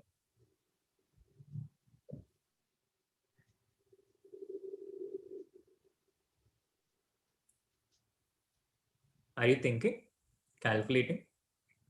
No. Or am I disconnected? No, I was reading Twitter. Yeah, I was To be also honest. because apparently a lot more happened. Chat is like, Guys. Yeah, I didn't know about it. I'm not maybe वही पढ़ा था. I'm not even on Twitter. तो मुझे ये stream पे आके पता चलता है कि ये ट्वीट हुआ है. फिर ट्विटर पे जाओ, फिर सर्च करो. I mean, All right, guys. I think you can carry on the stream. We don't really need LCV. I'll just be back in a 30 minutes or so for the final comments. Thank you. It's okay, Srinath. We ignore you every day for different reasons. It's fine. Today you at least have variety for some spicy masala drama, you know. So you can, you don't need to be so, you don't need to take it personally today. It's not you. it's them. Yeah, it's not you, it's them. Thank you, Vidit. Does this work for you? What worked for me? Oh, never mind. No. Oh, you're carrying on. Carry on. Yeah. We were on Carry a break on now. whatever you're doing. So before, I'll be back because we don't really need to move the pieces around with the current topic. no, actually the game is also Yeah. very interesting, and we might see too many interesting things happening at once. Oh my god. So how about we first finish the game and then we address this later? Right. And Does actually it work? now, Or we address in between, you know, we should throw in 1 or 2 comments in between so that the people who are on drama also stay for the entire stream. So we just throw in 1 or 2 remarks in between and then move to chess and, like, you know, leave them on a cliffhanger. So regarding the tweet, but there is Rukti 7. You know, Rukti 7 is coming. Oh my god, it's like having Anish. Work done with Anish, finally seeing some fruit. hey, yeah, this bishop h5 plan is so strong. I don't know how black is defending actually. King is. Oh, I didn't see bishop h5, rook e6 actually. I didn't see that the at bishop all. h5 moves. How is he It's stopping all- b3, b2? It's so strong that it almost feels like a tweet. Bishop h5 and rook e6. Oh and my god, rook it's e8. actually checkmate.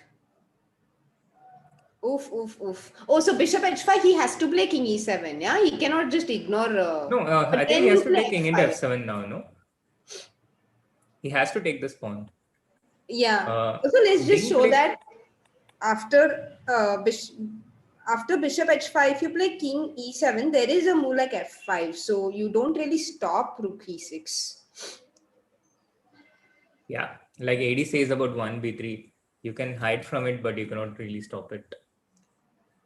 Oh, but now b2 might be very effective because after rook e6, we have a move like king d7. Wait, guys. How did this happen? And I mean the chess thing, not the Twitter thing. We have a lot of time and we have been discussing the game. How did the king go to d7? Oh, she played king e7 in between after bishop h5. Here you played king e7. But now can't I give check and go e5, e6, e7? That is strong. So king that's a checkmate actually. Srinath, you should but show the checkmate, no? Just for the fun.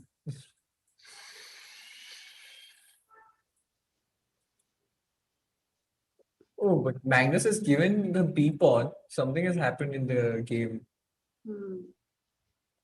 Oh, he's given the b pawn and not taken the f7 pawn.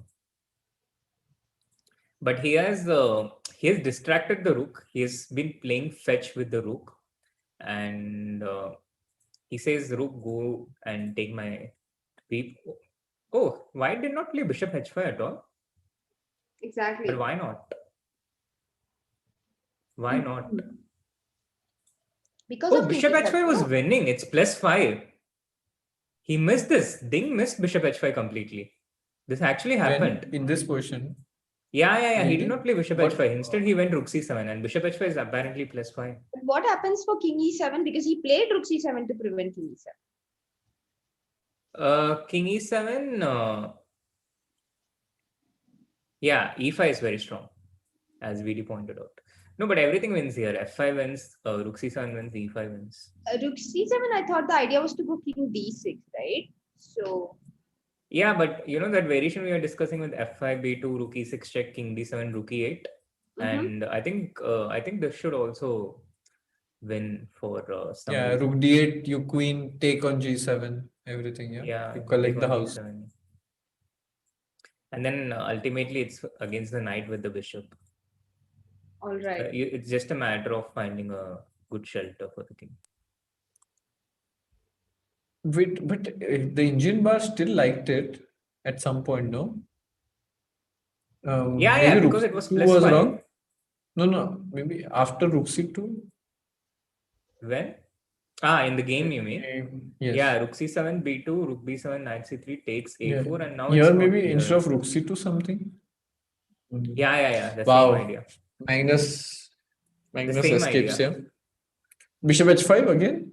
Yeah. Oh, again, yeah. E3. So it's like just like life, yeah. You get another chance, yeah. Always. You always have a second chance. Well, not always, not everyone. Srinath, let's not go into your past history again, yeah, Srinath. That's not the time. We already have a lot of drama today. We don't need that extra drama. Oh, I see VD's tweet also. No TV series or movie can match the drama which sports can give. Arey, but that was for football. Okay. This tweet was about that. That was I for had no football. idea. It's open to interpretation, I think. Oh my god. I was watching Euro semi-finals last night, guys. It was regarding that. Man, how it just shows how if you put anything in social media, it can be picked without context. And then, you can take any tweet of mine and put it into any situation and it will sound worse. Damn. And Anish has also put a GIF saying drama. Yes, we want drama. We want drama. GIF. Funny stuff. But wherever there is drama, Anish is there. He's like a magnet to the drama. He's always there. He has to follow all this. Oh, Indeed, come on, indeed. Didi. You put up one more GIF. Oh, come on, Didi. You have put up. Oh, whom are you trying to fool by saying No, that? but that was in the morning. That I knew. That I retweeted him. No, I was like, oh my god, like it's spicing up. That was the thing I put. After that, not for the. Acha, nice save, huh? Nice.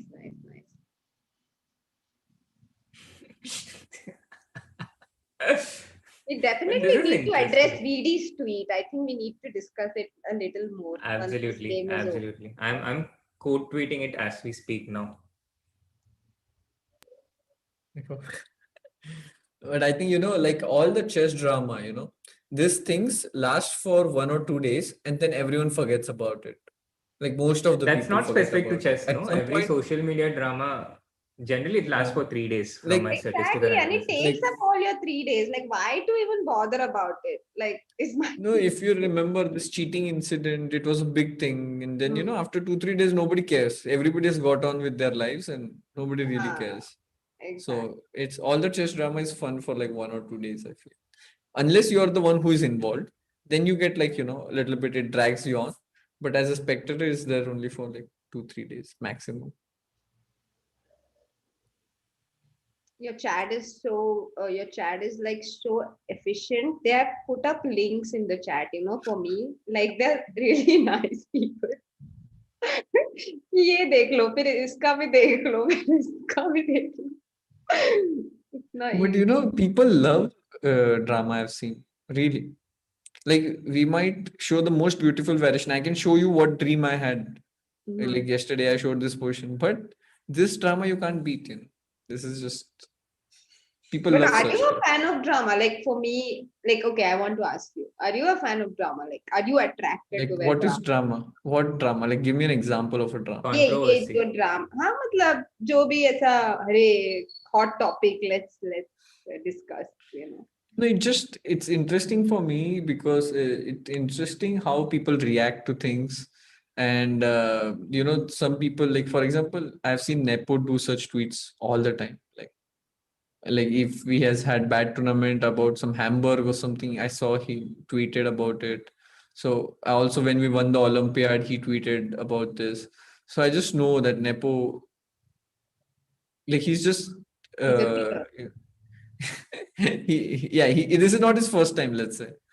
And then That's so I like to read into people's mind, how they think, like how Anish now, for example, is making joke about everything. For him, it's not about the drama or something. For him, he has to be funny. That's his thing. So how people try to be witty and then all this No, stuff. So I for like him, he has to get the retweets. exactly. And someone would make a diss track. For him, it's a content. So it's very interesting how people react. I like the psychology behind it. And of course, it's interesting. Something or the other is happening in the world. So it's a nice change from the boring life sometimes. But I don't like obsess over it. Yeah, just I know funny, ha ha ha, and move on. That's type of stuff. Yeah, I mean, it's just interesting situations where you don't know what comes next. I think that those are the most interesting situations. So here we see that Magnus is going to win this. So this doesn't feel that interesting. But when there is something we look forward to, something that connects with us and we don't know what comes next, I think that is always interesting. Neuroscience of drama with Dr. Sid. But don't you think like it occupies so much time and energy, and why to bother? Like, let's just get on with our lives. This kind of, don't you feel? Yeah, I agree. I agree. Um, like for example, there were a lot of comments when this cheating incident happened. People were messaging me. I was not even there on the stream. I didn't even know what has happened. I went to take vaccine that day. Okay, so I was doing that, and people started to write all kinds of nonsense on Twitter. Oh, he's not giving any comments. He's not even sharing his opinion. I was like, didn't you know what has happened? But people can form any kind of opinion on social media and then they push it as if it's the truth.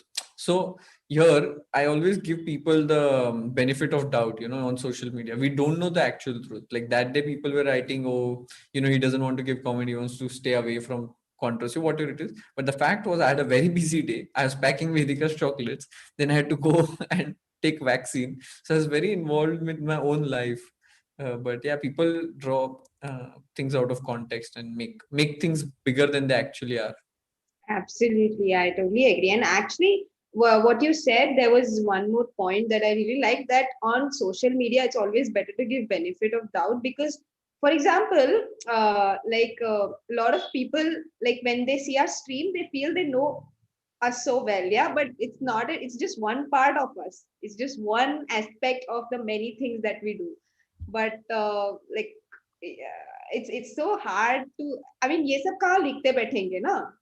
So I'm sure other people also are doing so many things in their life, and there are so many things going on. But um, as a third person, it's, I think, very it's better not to judge them so fast.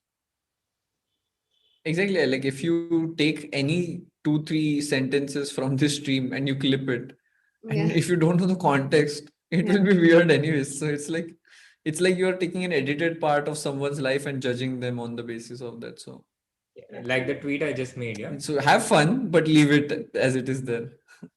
Sorry. I mean, like the tweet I Sorry, just Srinath. made, yeah.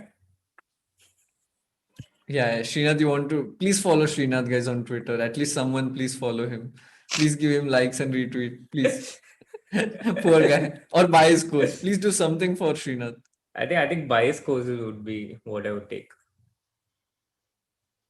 Mohit Bhatt says every game I followed in the last 2 days. Mohit Bhatt, shout out to you. You are the only one talking about chess in the chat. So big shout out. And he says every game I followed in last 2 days had the same story. Someone gets huge advantage and then makes a blunder. क्या है आपका इस पे ख्याल? I think not just the last 2 days, no. I think last 5 days. Rapid is, but it's about rapid also, no? Like rapid online and schedule, tough schedule, everything together makes it very difficult, no, to not make mistakes. I think in general, why we feel the magnitude of the mistakes more is first of all, we see the engine bar, okay? And when it fluctuates, we expect people to play the best move, and it's never going to happen because of the human fallacy. In classical, you at least have time to calculate and be more accurate. But in rapid or blitz, the fluctuations are going to be more. And that's why if you're watching just with the bar in sight, we would think that, oh, so many mistakes happen at the top level. They play like so stupidly. But it's just the nature of the game that you can't play the best moves like Engine. You can't compare. Like the Engine's strength is 3600 elo. And you expect 2700, 2800 grandmasters to play like that level in rapid. Forget classical. So how is that going to happen? So there are going to be mistakes. It's just a part of the game, I feel. That's why people lose. Yeah? If they don't make mistakes, how will there be any result? So it's just part of the game, I feel, the mistakes. But yeah, sometimes there are some mistakes which are too easy. Like I might have blundered in one move, knight g3 against Gukesh, for example, just gave up the knight. So those mistakes are definitely, different than normal. Like let's say Artemiev was winning the endgame against Aronian today, the bishop endgame, he was extra pawn, but it's not like he blundered there. To win that game, he has to be precise. And to be precise, he has to calculate variations to a certain extent. And it's not easy with just half a minute on the clock. So if this game ends in a draw, it's logical in some ways or the other, because Levon is asking him questions. He's trying to pose problems. And to win, Artemiev needs to be precise. But he has thought a lot before and he can't do it. So it ends in a draw. So it's kind of logical in that sense. But some mistakes are like in just one move you throw away the entire game. So that's different, I would say. Right. So with those insightful insightful words, we have a wrap up to the today's games. Aronian has won the first set The of games. day Oh, one. there were games today. Oh, I didn't know about it. We rarely spoke about it. Vidit, we are having a good chess stream for the first 3 hours. All chess, all chess, all chess. And then the minute you came, chess went completely out of the window. It was almost like having AD back.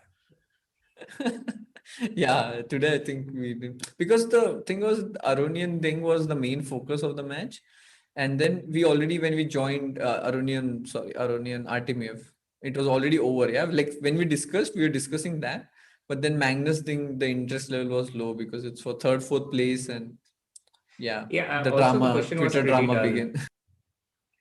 But we did find nice stuff like Bishop H5. So it wasn't entirely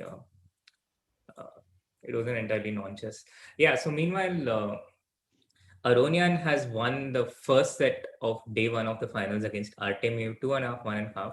So in tomorrow's second set, Artemiev has to win their 4-game match in order to equalize and enforce a tiebreaker. And in the Ding-Liren Magnus Carlsen match for the third and fourth place, Magnus has won 2.5, 1.5. And so tomorrow Ding has to try and strike back to enforce a tiebreaker. What do you think, Vidi? Like, is Aronian going through and winning it all, or will you place your bets on the underdog? I just hope, whatever the result is tomorrow, it's more neck to neck, more fight. Like, the fight we saw in Aronian versus Magnus or Wesley versus Magnus, that match was like really full of like, meat. But today, maybe I didn't watch it that closely. That's why I felt it lacked a little bit of that energy. Which is natural because tonight has been going on for so long. So I just feel like if the match gets that, as a spectator, you want that, a more tough fight. But I completely understand, not all days are same. So On the other hand, Artemiev actually lost the first match against Ding as well, and he came back on the second day to force tie breaks and won the tie breaks. So you can't really completely rule him out on that. He's been a fighter already in this tournament. So coming to the point you mentioned about the schedule, I think there was some distraction at that point. You were talking about the Meltwater Champions Chess Tour, how grueling it gets, and you were suggesting maybe some changes in the schedule, right? And would you like to complete your point? I mean, I was not talking about Champions Chess Tour. Because I only played 3 days, to be honest. So I can't really tell about this tournament. But in general, I always felt that there are hardly any rest days in chess world. Let's say, for example, even World Cup, if you play what 1 month long and there is no rest days, like only before the final, maybe you have one rest day, something like this, which is insane, no? if you look at it. Like, Yeah. in any other sport, I have not seen like this. Like every day they have to prepare. Like in chess also, the thing is we prepare a lot before the games. So that energy is also required, and the mental energy and that stuff. So I feel, yeah, I think you would find more fighting games if there were more rest days. I feel. Maybe. At least we should try it. Very, True. very damaging. Although I think at the elite level, the World Cup and the Champion Chess Tour, I think they are some kind of outliers. No, usually there are rest days in elite level after about 2 or 3 games in a row. The World Cup does not have any rest, does not have much rest, and the Champion Chess Tour either. But I think they're exceptions, right? No. I think many top level tournaments. Like I played this Prague Chess Festival, for example. Amazing tournament. But I think there is one rest day, if I'm not wrong. I don't remember. But few tournaments have 2 rest days, but mostly there is one at most. After, like, if it's a 9 round tournament, after 4 or 5 rounds, they have one. Something like this. Yeah, I think maybe Tata Right. Steel is an exception, and they had 3 rest days at some point, but I think even now they reduced it to 2. They also reduced it to 2, right? Yeah, I think they No, have it's 3. Yeah, three. you're right. Yeah. Yeah, they are the But only it's ones also who have 3 rest days. right. Sorry, Right. yes. What were No, you it's a saying? 13 round event and very long. And the time control is also very long. So each game there lasts on 7 one game at hours. least lasts for 5.5, 6 hours. At least one game. Yeah. All right. So do we wrap up? I think, or do you want to check out some tweets? Soumya, maybe you try to start telling your story, and at that time the producer ends the stream. I think that would be a fantastic. And you were having a one sad story yesterday, so Oh please my start it, and then we end the stream. Let's go. God. I have. This is dedicated to just a famous guy who has become famous by telling his ex's sad stories. And my request to the producer that he will cut the stream at the right moment, otherwise this will become the most epic mini clip of my life. So, uh, people have been, ditched, or ghosting भी आजकल बहुत जमाना है. People have been friend zoned. But have you ever been? What? Nobody's Stream coming. is going on. Stream is going on. I don't want to complete the story, guys. Like, can we stop the stream? Bye, guys. Bye. Bye. Have you ever been what? Like, answer Have in you the ever chat been? later on. We'll continue this tomorrow on episode 2 of Soumya's stories. I'm not sure if there is going to be an episode 2, but we'll see. You never know. Maybe I'll complete the story. So, catch us tomorrow. Stories with Soumya. That sounds good, no? My first stream with VD was story time with Soumya already. Producer is not here, I think.